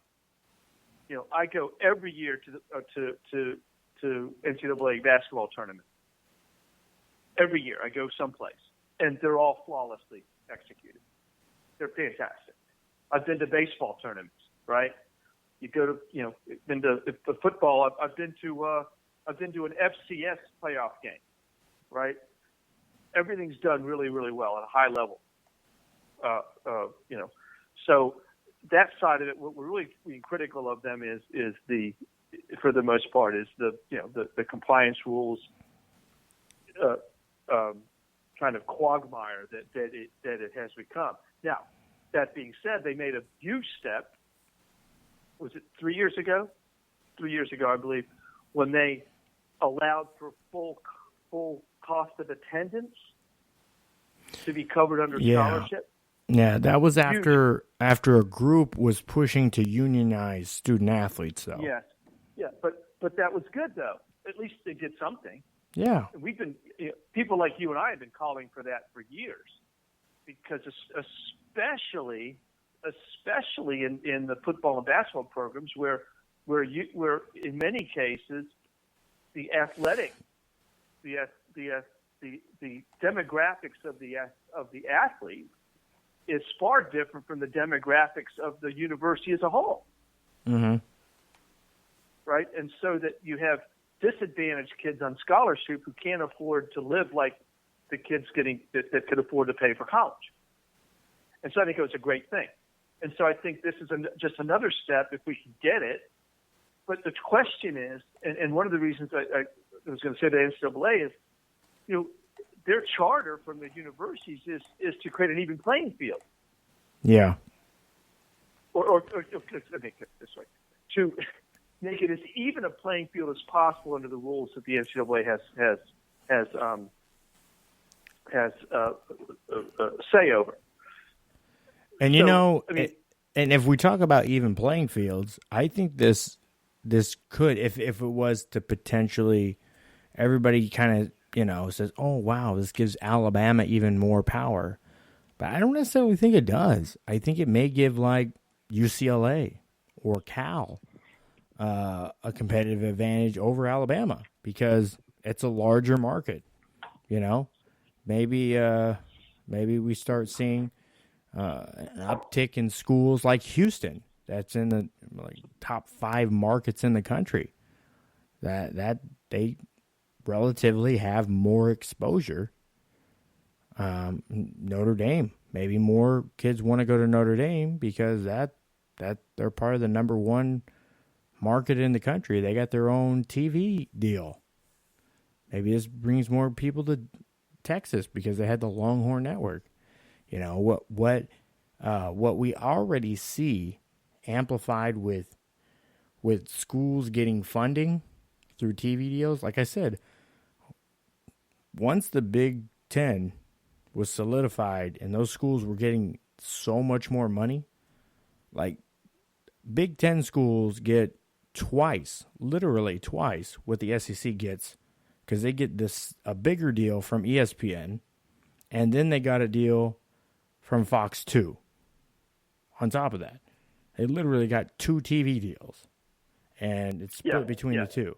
So, well, and the Big Ten schools, just by the nature of the size of the schools and the size of their alumni base, and the population of the footprint of the conference itself. Yeah, it's huge. You look at the SEC. It's got 5 or 6 of the lowest populated states in the country, right? You've got South Carolina, Alabama, Mississippi, and Arkansas. And Kentucky. Those aren't big states, and in fact, most of them don't even have any professional sports. That's how small they are. Yeah, they can't even support pro sports, right? And Missouri, so, I think Missouri and Atlanta and Florida are really the only. Here's a question too. But here's another question in speaking to that, in terms of saying, well, the big market teams, if we're really talking about the likeness of an individual that isn't actually, in other words, I think the legislation, I think the schools would say, well, yeah, you can, Tua Tagovailoa can sign a deal with Gatorade, but he can't wear Alabama stuff. Yes. So he's got to make his name under his own name. Under his own brand, yes. Under his own likeness and own name. That's correct. Now that's tough. I mean, obviously, Ben Roethlisberger wouldn't be as popular in Pittsburgh if he wasn't with the Steelers. Yeah. And Peyton Manning was popular regardless of what team he was with, because he was a great quarterback and he was a very popular guy, right? Yeah. And he was with two teams. So, as I think this through, the question is, does the program really make that big of a difference? And the other thing, the reason that the universities and even college athletics argued against this whole separation of likeness from the school is that you really can't. If Tua was playing for North Dakota State and putting up humongous numbers, yeah, he would be the same guy, but he wouldn't be worth as much as he is because he's playing for Alabama. And how much of that is Alabama and how much of that is Tua? And that's the question, and that's the unsolved. You can't really answer that. But the colleges were saying, well, the only reason that these guys are popular is because they're playing for this team. They're in this program. I don't always agree with that, but in some cases it is a valid point. And so they say, well, then, because we're paying for them to be here, and so why is it that you're saying that it's not the program, it's the person? Well, you could make the same point for the NFL. I mean, is Aaron Rodgers as popular if he was playing for Arizona as he is for the Packers, which is a publicly held famous team? I don't know. Well, it's publicly held in the sense that it sells stock, but the stock don't equate to value in the team. Yeah, but it is owned by it is not owned by an owner. It's owned by Green Bay, by stockholders. No, they own stock, but the stock doesn't have value. Yeah, it does. No, it doesn't. Of course it does. No, look it up. It all adds up to the value of the team. I'm sorry to break this news to Green Bay Packers fans that bought stock in the Green Bay Packers. You cannot trade in your stock for the Green Bay Packers. Oh, it's not tradable. No, you're right. You're right. It's like buying stock in a privately held company. What you did is you bought a piece of memorabilia that has the Green Bay Packers on it in your name. That's what you bought. A couple grand on a piece of paper. Anyways, yes. It's a different ownership structure than the rest of the league. How about that? How about we say it that way? It's different in a lot of ways than the rest of the league. It's really the only college town in the NFL. Really. I mean, Green Bay isn't much different than Lincoln, Nebraska. No, it's not. In fact, it's probably really similar, right? Really, very close. Even to all the brick buildings. I don't know what the infatuation is in the Midwest with brick buildings, but they're just everywhere. Red brick buildings everywhere. I love red brick buildings. So. But anyway, so that's some of the questions. I mean, some of the issues that I think they're going to have to grapple with here. And California being California, legislators being legislators, they saw this as some low-hanging fruit, and they passed the bill. Great. Somebody has to make it work. And, we still don't know if what the NCAA is going to do about it, or if it's going to be the NCAA that does anything about it at all. And that actually, you and I talked to it. It's going to end up in the courts.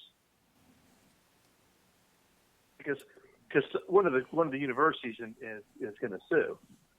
As soon as the NCAA goes, hey, UCLA, your quarterback signed a contract, with, whoever, whatever, whether it's a shoe company or a drink company or a cologne company or whatever it is, Whoa. Right? It could be anything. Cologne company. So they're going to sue because the NCAA is going to go, that player's not eligible, right, to play. because that's the rule, and they're not eligible to play because you're still a member of the NCAA, and that's why I think that you're going to see either basketball, either football or basketball or both, pull out of the NCAA and say you can cover all the other sports, but we're going to take these separately. And then the NCAA has a choice. What are you going to do? Have your own basketball tournament? See, it doesn't work for basketball because all of a sudden you got the tournament to deal with. But, this happened. The NIT was the basketball tournament back in the 30s and 40s, and the NCAA came along, and all of a sudden the NCAA was the national champion. So there's precedent for this. It was 70, 80 years ago, but it happened. So we'll see. I mean, we'll have to see who actually, becomes the organization for specifically football and probably basketball, who will actually be the organization that legislates the sport. I don't know. But all these bills are going to accelerate whatever was going to happen anyway. And I think in perspective, overall, that's what it's pushing. But this is really the time where the NCAA needs to understand that they need, the same way that college football in its inception came together. It was 1920. It was 100 years ago.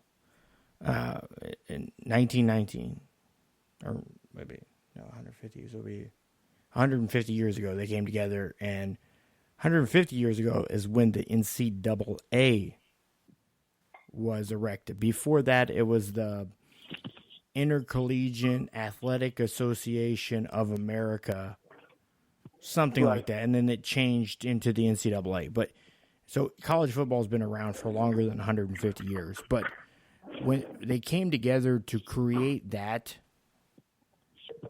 body to help them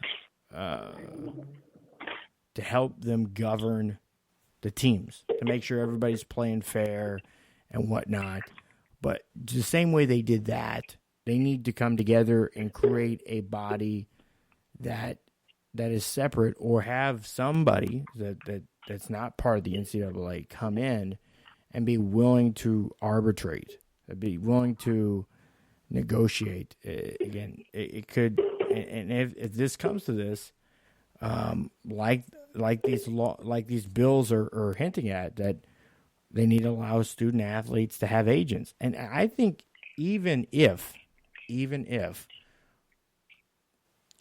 don't expand all this, I think right now, it's completely absurd that 16, 17, 18-year-old kids make a decision and they sign their name to the next 4 to 6 years of their lives over these schools and their likeness and everything, and all that they give up without being able to have representation.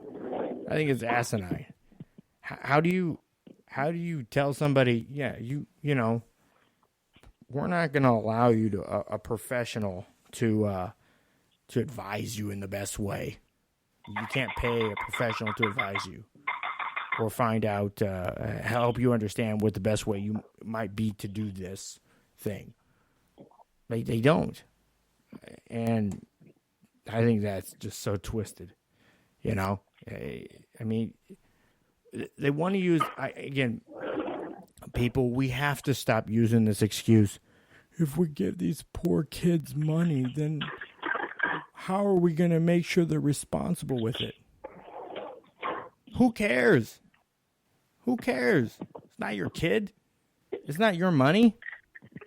Mind your business. If they get in trouble with it and blow it, that's their dumbass problem. They should make better decisions. Yeah. This should go back to your parents, how they teach you to handle money. Goes back to our school systems. How does it teach you to handle money? In a lot of situations, none of that happens. People learn how to handle money when they get money. And they don't know what to do with it. But that's an education issue. That's a cultural issue. That's an environmental issue. We're not talking about, why is it the school's responsibility? Why does the NCAA have anything to do with it at all? People's income. We don't sit here and worry about what these students that pile up these hundreds of thousands of dollars in debt, getting a degree that in liberal arts. What are they going to do with the degree? They don't know. Are these schools saying, "Oh, just come back until you figure it out"? No, you keep paying, keep racking up debt. Why are we worried about the students that are there? Do they get jobs? Because it's your responsibility to get the education and go figure out what job or what business you have. They're not worried about that. They want you to pay your tuition, go to your classes, or not, as long as you pay your tuition. That's really what they're looking for. If you learn something along the way, you will. It's usually in theory, not in application. But that's the thing. That's how schools work. Unfortunately, that's how they work. So we sit here and talk about, what are they going to do with all this money? I don't know. What are you doing with all that education? I don't know. Most people are just wasting it. Wasting their money on getting degrees they don't need. Like, if you go into a field that requires you to have a high school diploma or equivalent, and you paid for a 4-year degree, wow, you just paid for 4 years of your life to have fun. I needed 4 years to figure out who I am and meet new people. That's all that was. That was 4 years of networking. In most cases. You're not getting an opportunity to make a whole lot of dumb decisions without guidance around. That's really what it ended up being. You are so cynical. I'm getting on that tonight. Whoa. Tonight. Wow. I'm just saying. We got cynical Matthew tonight. I'm saying, really though. Our high schools, we pay guidance counselors to guide students in the direction that they should go to for the rest of their life. Why? I think it's. Your point's well taken. You get what I'm saying? Well taken. Your point is that why are we worrying if about kids might not spend the money wisely? Well, at least they're getting money for what they're doing, exactly. Which I think is better than they're doing now. I would rather have the opportunity to make mistakes with money than without money. Is that we need the NBA needs to come to grips with this one and done situation in basketball. And again, that like you just said, it's an NBA thing. It's not a college thing. Has nothing to do with the NCAA. The NCAA has no rules currently on what the minimum number of years you have to be in college in order to go on to a professional career in said sport. None. It's the professional, it's the NFL, it's the NBA, it's Major League Baseball. It's the professional organizations that set the standards. This is why it was so big when Adam Silver said he was rolling back the age to 18. That way they could come straight from high school. There's some kids. He'd like to get that. Unfortunately, it's collectively bargained, so he can't do that on his own. Yeah, he has to do it in conjunction with the Players Association, which I think he's probably going to be successful doing that. Yeah, it was popular from before, but it's only 1 year. Yeah, I don't think it's going to jeopardize the longevity or the income of just. I'm gonna tell. Frankly, how many of those kids are there? How many kids a year could actually come out after high school? It's such a small amount. It actually got to the point there before they did the one and done rule that there wasn't a lot of high schoolers they were taking anyways. They weren't risking it because there wasn't enough upside from those high school busts. And because now they only have... We call them high school. We say high school, but that's a misnomer.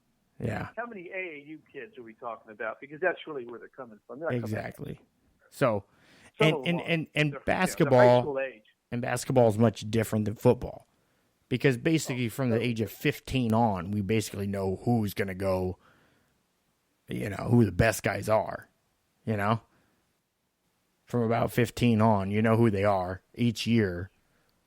Who the best guys available are at that age range, because you watched them in AAU or they're in the ESPN top 150 or 250 or They don't just watch them. The shoe companies manage them. Oh yeah. I mean, through their AAU program. Yeah, that's why when this so-called scandal broke on the shoe companies and the basketball coaches, people knowledgeable sports analysts, and I put us in that category. Well, thank you. We weren't surprised. It's like my only surprise was that people were surprised. I was like, well, what did you think was going on? My surprise was the brothel on campus. That was surprising to me. I'm like, how does that work? Well, that's a different issue. But how did you pass that? Well, I mean, I do not believe Rick Pitino when he says that he didn't know about that. He knew. I don't know how he couldn't know about that, right? He had a $1 machine gun. Yeah, he was now knowing about it, having firsthand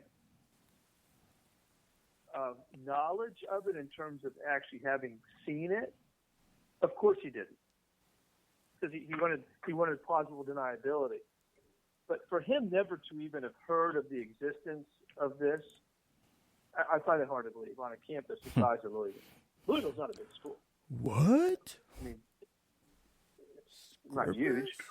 So I find it hard to believe that it hadn't been brought to his attention in some way, shape, or form. Now, whether he come on, there was whatever. at least one nosy ass person was like, Coach, did you know that there was half-naked women going into this building? Yeah, I find it hard to believe, but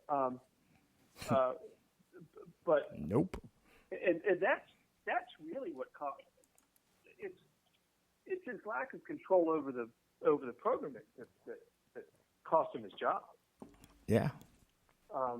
In essence, and which Bill Self is facing now at Kansas although I don't think it's quite to the extent that Pitino faced. Yeah, they don't have at, that at Louisville. Again, it's in Kansas.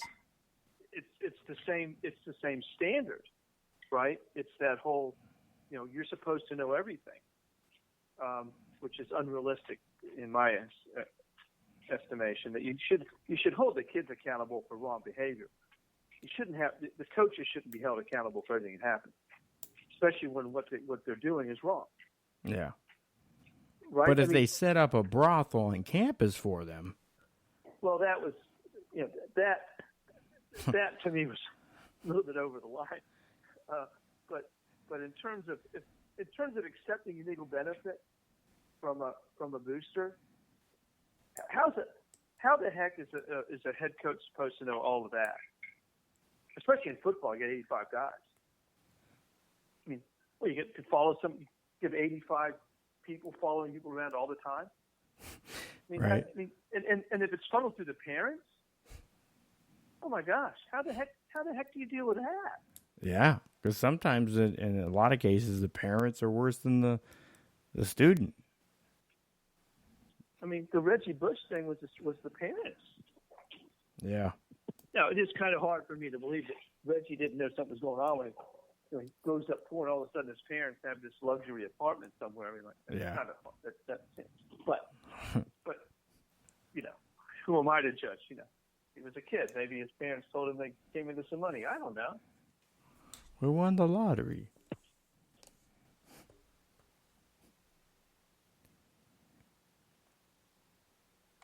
It's we'll have to see how this all shakes out, because I think this could end up being a wonderful thing for college athletics. I think this is between this and their unwillingness to, I think the biggest issue with competition is really how they monitor and they police the conferences and scheduling. I think that's a bigger crime than, some 19-year-old making money off of selling an inspirational T-shirt. That's basically. I totally agree with you. That was Leonard Fournette right there, by the way. If people were wondering that reference. There needs to be kind of a football czar, because in basketball, it kind of plays itself out because you have, a lot of teams get into the tournament. They all have a way to play their way into the tournament, right? Yeah. I mean, any conference champion wins, and so you can kind of minimize the impact of a non-conference schedule because, frankly, the conference schedules are so extensive. I mean, they've gone to 18 games now in most of the major conferences, right? Yep. They're playing 18 conference games, and the revenue is what's important. So a lot of them are playing competitive non-conference games because there's so much revenue available, both through television and through ticket sales. So in basketball, it kind of plays itself out, pun intended. But in football, it's very unfair to me when I see. I like how you Pac-12, cued the applause there. When I see the Pac-12, Big Ten, and Big 12 playing 9 conference games, I see the ACC and SEC playing 8. And what that allows the SEC and ACC teams do is to schedule 1 or 2 powder puffs. And it allows them to dodge the better because of the quirks of scheduling. It allows them certain years to dodge all of the better teams in the other half of their league. So to me, I think they need to go to 9 games. I think they should, and I think they should only allow one non-Power 5 non-conference game. Take your pick. You can play a Group of 5 team. Or you can play an FCS team. Take the pick. But the other 2 have to be against other Power 5 teams. Now that would give the College Football Playoff Committee. They can look at the records and basically just go off the record because the schedules will then start to really become more even. Now, obviously, this year you'd have to take into account that the ACC is nothing more than a Group of 5 conference. They've got one really good team, and the rest of them are not. I don't even think the ACC top to bottom is as strong as the AAC this year. And I'm an ACC guy. So, I think there's some real glaring weaknesses in the ACC. But that's this year. There's been years where 3 years ago, the opposite was true. They had Clemson, Florida State, Louisville, Virginia Tech, Georgia Tech was good. I mean, you had a lot more depth, but all of a sudden it just happens that all the teams are bad at the same time this year. I mean, we've got Miami playing Virginia Tech this week. Oh God, I mean, that's traditionally been a huge game, and it doesn't even matter this year. It's like who cares? And that's disappointing. That a game of that stature? And that game's been big for 25 years, right? That goes back to the Big East. I'm wondering. Back a long time. Does Virginia Tech and Miami know that tanking in college doesn't matter? Apparently not. Apparently not. Yes. Apparently they don't understand that. That they. I mean, I can understand University of Miami because they're down there with the Dolphins. Maybe they got confused. I understand that. Of course, they probably got some sort of Zika thing going on. Virginia Tech's pretty close to Washington, so maybe they're all getting confused. I don't know. It could be. But anyway, it's it is a distressing situation for ACC fans. I mean, Clemson doesn't even look that good. I mean, it took a missed 2-point conversion by UNC for Clemson to escape Chapel Hill last Saturday. That wasn't great. All right. So, speaking of that, let's get on to our Week 6 picks. Looking at, I normally take some time to go over Nebraska. I think we all saw what happened in prime time. As I said, Nebraska isn't as far along as the hype said, but I think they're closer to where they want to be than they were last year. That's my synopsis on them. Nebraska plays Northwestern this week. I don't know what to make of Northwestern. Week in and week out. I mean, like I said, 1 week they have a tough game and they play tough against a team that, and they look good, and then the next week they lose to, or almost lose to Directional Tech, and it doesn't make sense. Obviously, that loss to Stanford, seeing Stanford now is like, that wasn't a good loss. And then this past week, you know, they gave a fight to Wisconsin. They held Wisconsin to 24 points. That's a feat. They got blown out the week before by Michigan State. Again, the Stanford, they only scored 7 points against Stanford. Well, I think a lot of it has to do with matchups, Matthew. Northwestern is pretty good against the run,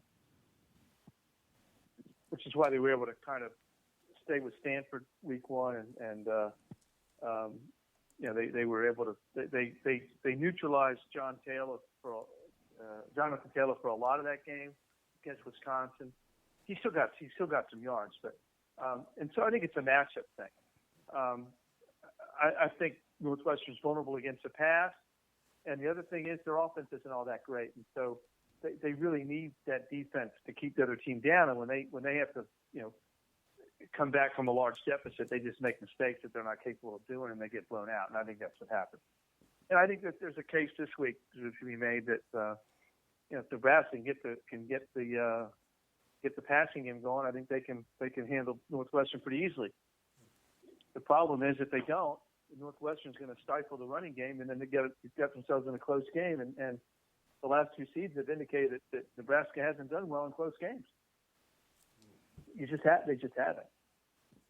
They haven't done well down the stretch, and so I'm picking Nebraska in this game. I'm going to stay with them.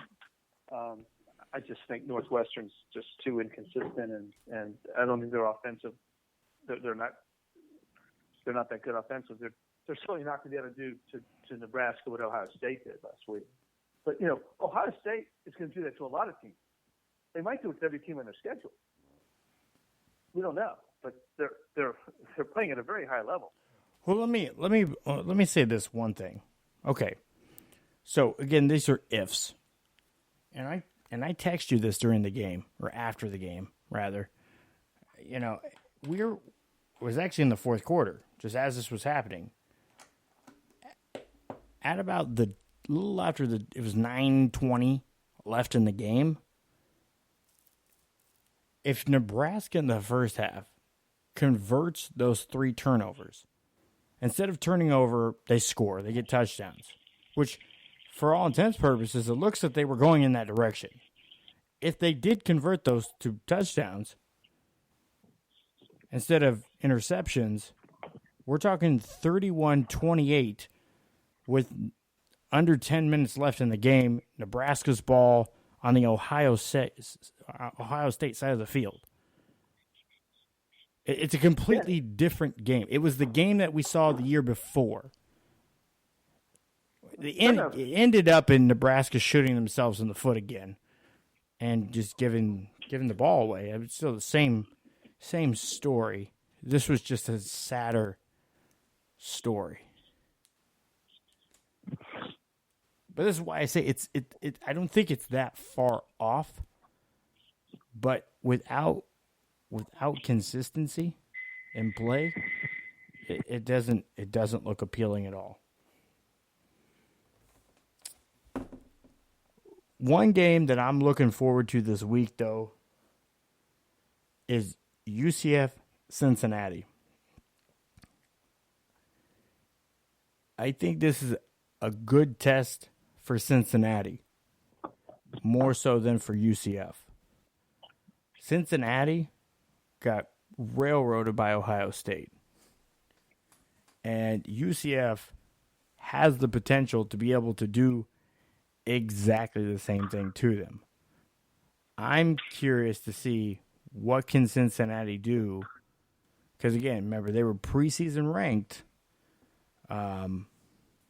What can Cincinnati do to show that they belong up towards the top of the American Conference? And in consideration towards the top, top 40, 50 teams in college football altogether. So this is one of those games I'm really interested to watch this weekend. I have UCF in that game. And that's an early game. That game is actually on Friday. Friday night. Yeah, Friday night. UCF's only a 7-point favorite in this game, which is surprising to me. But once again, the line's set for a lot of the college games, particularly the ones that aren't the high-profile games, aren't particularly. They don't spend a lot of time. They're not going to spend a lot of time researching UCF and Cincinnati. They're just going to put a line out there and let it work itself through. The opening line, and then they'll let the bettors decide. I was high on Cincinnati until they went into the horseshoe at Ohio State and got blown out. But that was before we realized really how good Ohio State is. I mean, Ohio State is. Listen, I know Clemson and Alabama are 1 and 2 in whatever. I mean, this week Alabama went back to the number 1 spot. But for my money, from what I've seen and the competition I've seen them play, I could make a case for Ohio State being number 1 in the country right now. Well, after next week or after this week, we do our poll. Yeah, and so I could make a case for Ohio State to be the top team in the country. They just roll through people, and nobody's going to. I mean, and because Urban Meyer left and all that, it's like, oh well, this new guy, he can't be any good. Well, you know what? Either he's a really good coach, or they just got so much talent. It doesn't matter. I mean, they've got one of the transfers from Georgia, Justin Fields, their quarterback. I mean, I know you said there's a lot of ifs about last week, and maybe Nebraska could have been within a touchdown in the fourth quarter, but dude, it was 48-7, and so Ohio State's just been is playing very, very well now. What we've seen before with Ohio State, can they sustain it? Will they stub their toe like was it last year against Minnesota? Ohio State kind of got screwed last year, right? The way that all this stuff went that got them left out of not just the tournament but the Big Ten title game as well. They just kind of got a little bit of a shaft there. But this year, that team's playing with a purpose. I mean, they're playing, as Ronald Richie would say, as a purpose. So they're coming. They're bringing it. And so so Cincinnati, getting back to Cincinnati and UCF, it's hard to say, how good Cincinnati is because they beat a bad UCLA team, and forget that freakish win over Washington State that UCLA had, that weird fourth quarter. They're not very good, and so that didn't tell me much about Cincinnati. But I'll go with UCF. I'll go with UCF to cover. I think they're going to win that game by a couple touchdowns, which in today's college game isn't really that big of a spread. Score a lot of points. I think they'll score. I think it was. I think Ohio State put up 40? Was it 41-0 on Cincinnati? I believe it was something like that. I'll give UCF maybe 31-14 or something like that. And it could get out of hand. I mean, UCF's very explosive when they're playing well. That loss to Pittsburgh, they kind of got off to a bad start. Probably should have won that. Still should have won that game. But they can score points in chunks. I mean, big chunks. Fast. And I think that's going to be the difference in the game. They're going to score. They're going to score a couple of big chunks of points, and Cincinnati's just not going to be able to stay with them. All right, the next game that I'm looking at, number 14 Iowa at Michigan, number 19 Michigan. You know what? After watching Michigan and Nebraska this year, I don't think they look much different, honestly. I don't think Harbaugh should be losing his job, but I think some of the similar issues arise. One being fumbles, turnovers, really bad, and playing undisciplined and without consistency. I do think the Nebraska defense is better than the Michigan defense. But on the offensive side, they're pretty much they're on par with each other there. But I'm interested to see how they play against Iowa. Iowa winning this game shows that Iowa's better and more dominant in the Big Ten than anybody gives them credit for. Because we know Iowa always front loads their schedule with a little easier, easier than other schools. So, but then towards when you get into conference play, they do everything they can to get by. They're definitely a get by team. So I'm really interested to see this game. If Michigan loses this game, this could seal the fate for Jim Harbaugh for some. Again, they play Miami of Ohio, Rutgers, Iowa State is the best team on their schedule to this point. Then what was that? MTS. Oh, Middle Tennessee. Why is there an S in Middle Tennessee's abbreviation? That's weird. Middle Tennessee. So then they go. Then they got Penn State at home, Purdue at home. Go to Northwestern, Wisconsin, back home for Minnesota, Illinois, and the final game of the year is in Lincoln. So they have a pretty soft schedule this year.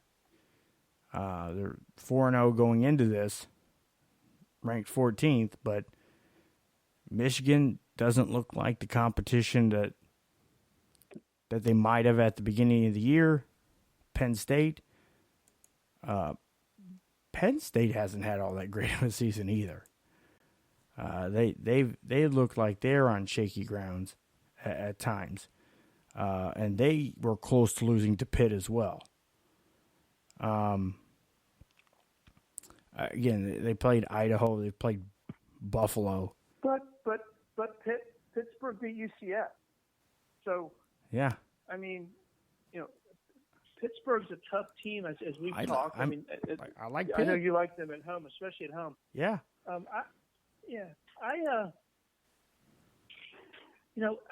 It's so hard. This game is so hard to pick because, Michigan got blown out at Wisconsin, but Wisconsin's going to blow a lot of teams out. They just are. They have. Yeah. And so,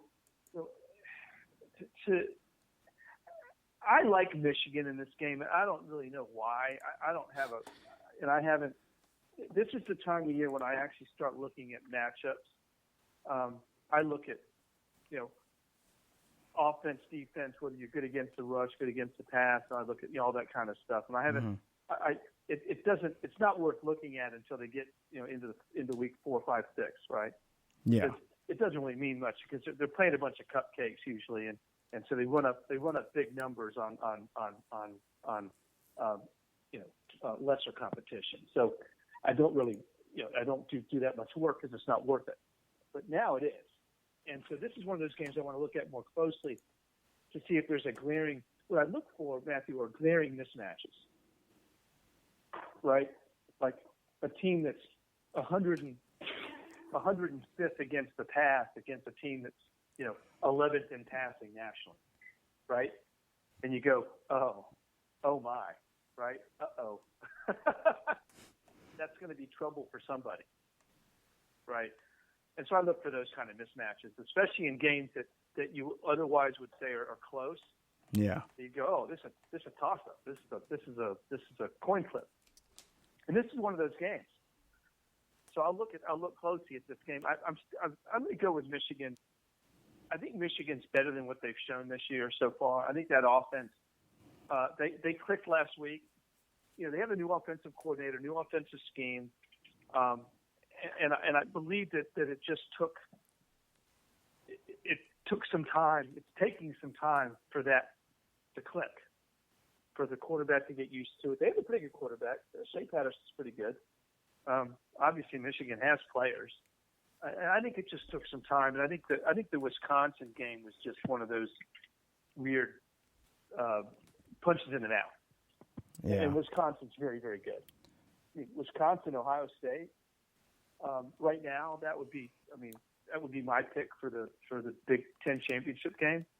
It wasn't in the beginning of the season, but you almost have to go. Those are the two best teams right now. Penn State kind of hanging out there. But they put a hurting on Maryland last Thursday night. Friday night, excuse me. They put a hurting on them. Well, they played just before the weekend before the weekend before Halloween. Wisconsin and Ohio State meet to potentially end the other's season. Well, ahead of the conference championship game. We've talked a lot about Clemson showed last week that they're vulnerable, right? Mm-hmm.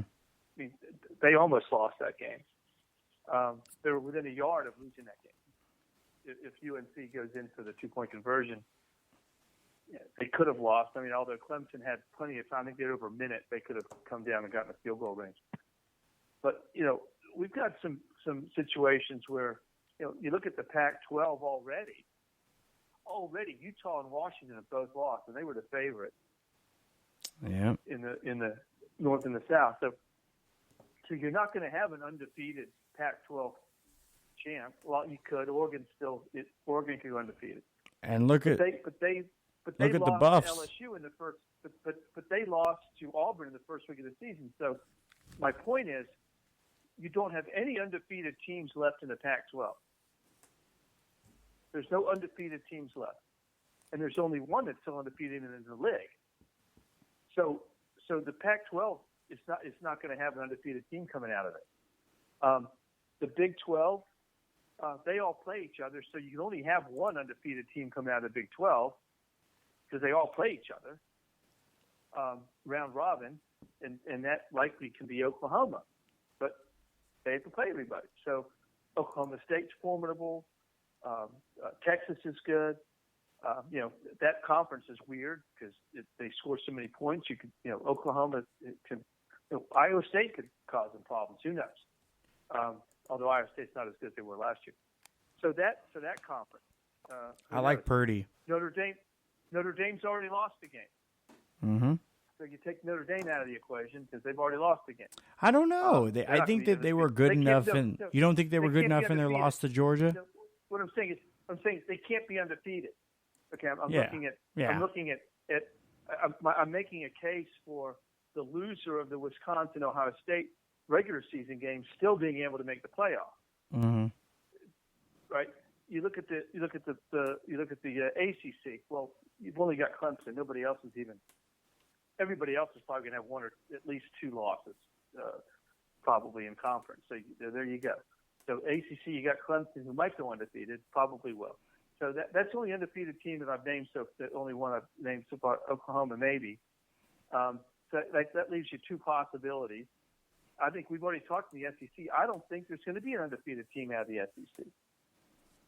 I just don't think. I think LSU Alabama is going to be a big game, and the loser of that game could still end up in the playoffs.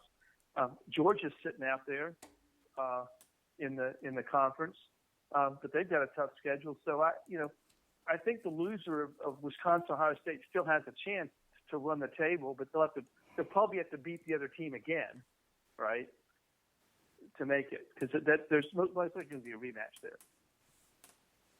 I mean, unless Iowa can somehow, get enough offense to beat Wisconsin, but we saw Northwestern give them a tough game, but we'll see. So I don't think one loss is going to.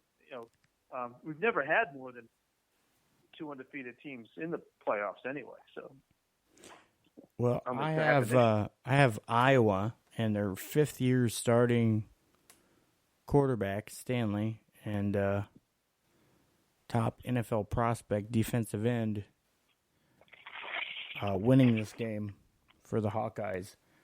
I think the next game is probably the most marquee or most interesting to watch will be TCU Iowa State.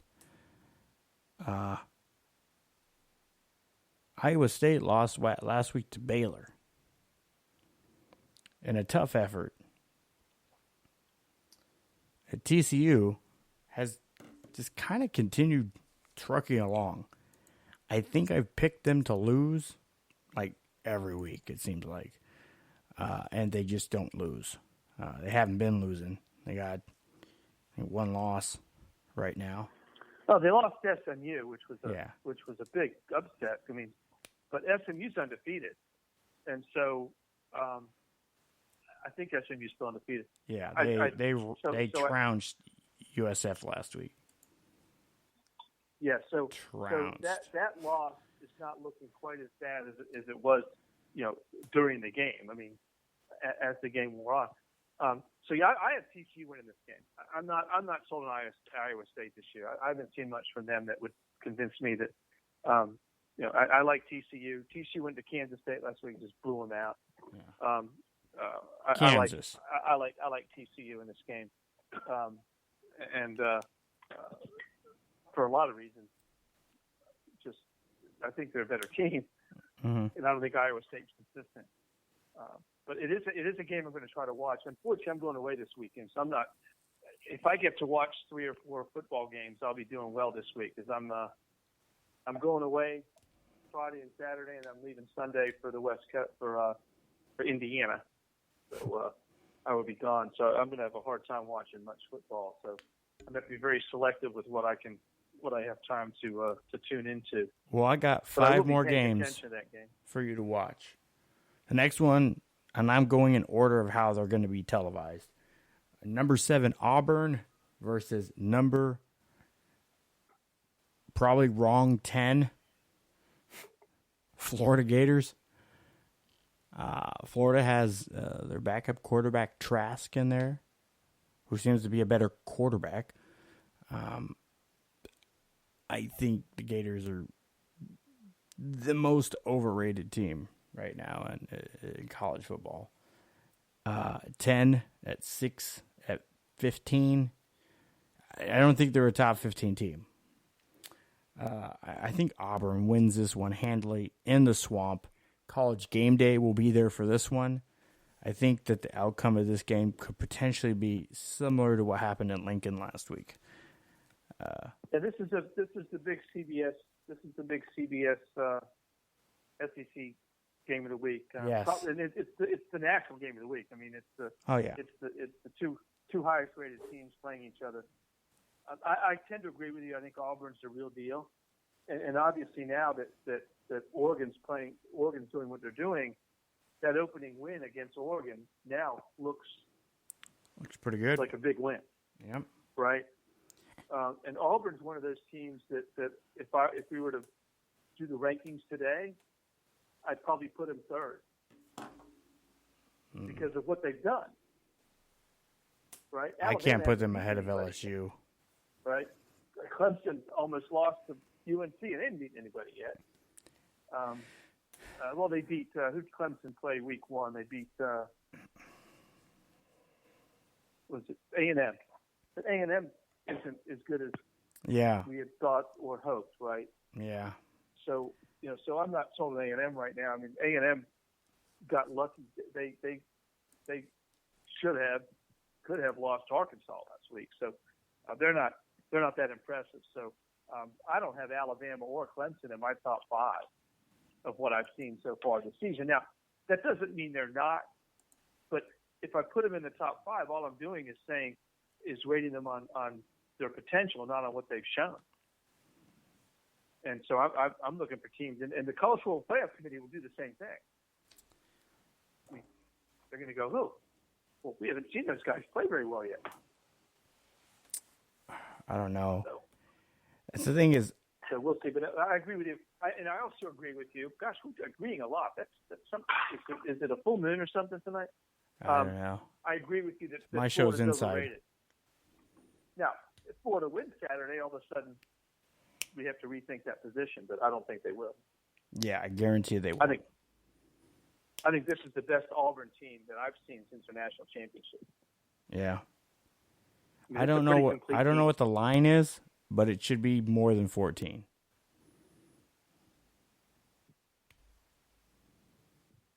Auburn's a 3-point favorite. What?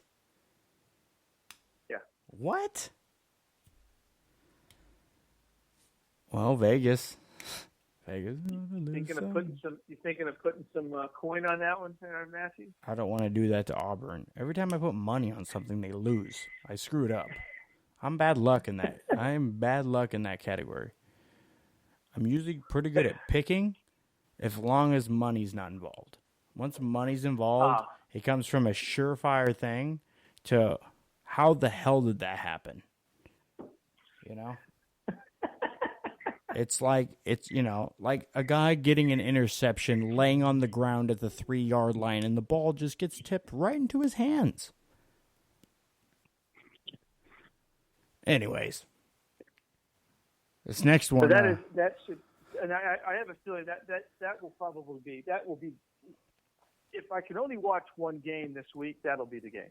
Oh, I don't know. This next game might be it. Virginia Tech heads down to Miami. No, I won't watch that game. Not live, anyway. These opposite Auburn, Florida. We're gonna teams. We're gonna be visiting friends.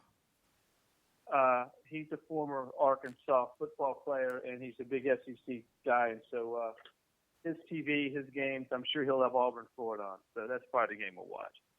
I'll catch the Tech game. If he's mad at you on DVR, he'll put up VT. You want me to pick this game? Are you asking me to pick this game? Actually? No, you don't have to. I'm going to pick Miami because VT looks. Well, I'll go Miami. I think Miami. It's killing me. VT looks like it has VD right now. I don't know why it looks like it's burning when it's peeing, and something's going on there. And I understand why the defensive coordinator wants to leave now. I don't know. Couple things happening. Number one, they're extremely young. They're the youngest team in the FBS. Two, they had a lot of defections last year, transfers. Not the least of which was Josh Jackson, who's now starting for Maryland, and with the exception of last week, is really lighting it up. they made a bad decision. Basically, they gambled. They said, well, this guy Willis is going to be our guy. We're going to let Josh Jackson go and transfer, and they really should have restored Jackson to starting lineup after he came back from injury, but they didn't. And I think that might have had some impact on the attitude of the players. And so they've had some issues. It's also Bud Foster's last year, and I think it's showing. I think it's the defense coordinator. I think it's showing that he is done. I don't think he's preparing the way that he has in his career. I think he's ready to go, and frankly, given the defensive performance this year, good riddance. It's time. Giving up 44 points to Duke was an embarrassment at home, and so Miami. Those are reasons, and maybe they'll get it back onto Miami. Maybe they'll get the guys in the field that want to play. I don't know. Miami almost lost to Central Michigan. Well, yeah, and they haven't played well. They're not that good. No, they're not. They're better than Virginia Tech. But they're better than Virginia Tech right now. I have friends on the coaching staff at Central Michigan, and they don't think they're playing very good. They're upset they didn't get one from Miami. They feel like they had to give me. All right, the next one is, okay, so this is an unlikely matchup. They have the same record. I think this is going to be a terribly one-sided game. Arizona at Colorado. I got Colorado winning this one pretty handily. Colorado last week beat Arizona State. 2 weeks ago. 2 weeks ago. They had a bye last week, but yeah, 2 weeks ago. The difference here is whether or not Khalil Tate is going to be playing for Arizona, their starting quarterback, their dynamic starting quarterback. He was injured last week. They still came away with the win. But a close win, a tight win. But I think if he plays, I'm kind of on an Arizona bandwagon here from the state. If he plays, I'm going with Arizona. But I don't know that he's going to play. I don't know what his status is for this game at the moment. And so I'll have to stick with Colorado pending a medical situation with Tate. Granted, it was UCLA that he was out for, and they ended up winning that game. Closer than I had predicted. They didn't cover, but they did win the game. So, but if Tate doesn't play, I've got to go with Colorado here, and that's a surprise because nobody thought Colorado was going to be as good as they've been. Michigan State. Arizona State's a quality. That Arizona State wins quality win. Yeah. Arizona State's already beat. Arizona State has beaten Michigan State. Has beaten Michigan State and California and Cal. Yeah. Well, speaking of that, that's a great transition. They've given both those teams only loss. Yeah, and Michigan State heads to the Horseshoe this week. Oh, there's another game right there. Michigan State has a really good run defense.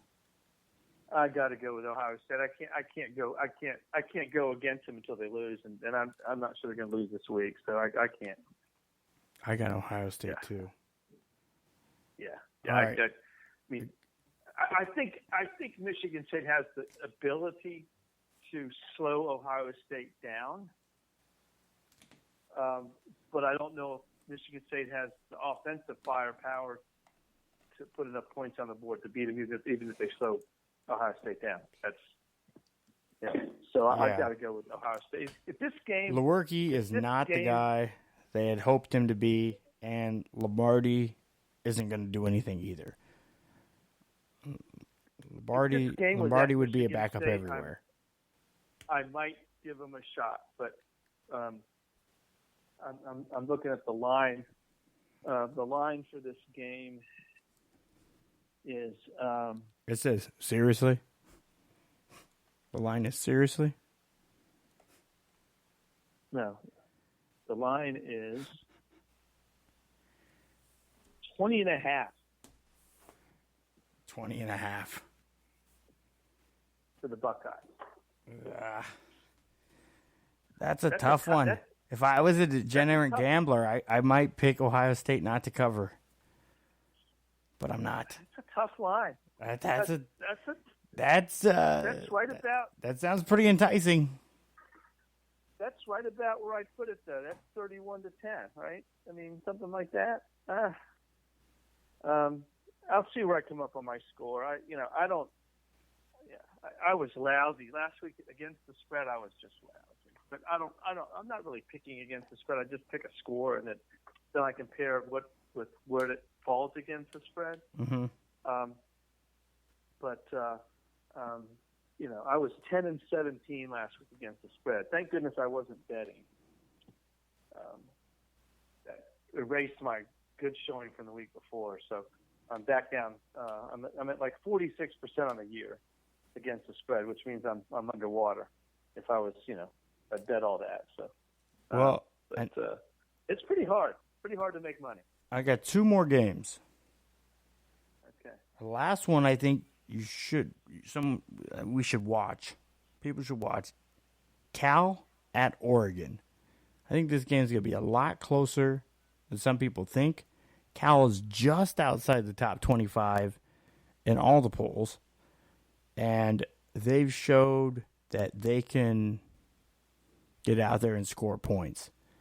I want to see how does this Oregon defense hold up. Is this the Oregon team that we saw against Auburn, who clearly is a good team, or are they going to have a slip up here against Cal? I think it's going to be a good game to watch. And that's 8 o'clock on Fox. I still like Oregon in this game. I'm not sure they're going to cover.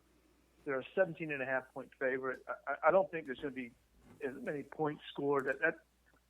To cover that, you got to score a lot of points. And Cal's pretty good defensively. They, even though they lost to Arizona State last week, I think it was 21-14 final score. It was close.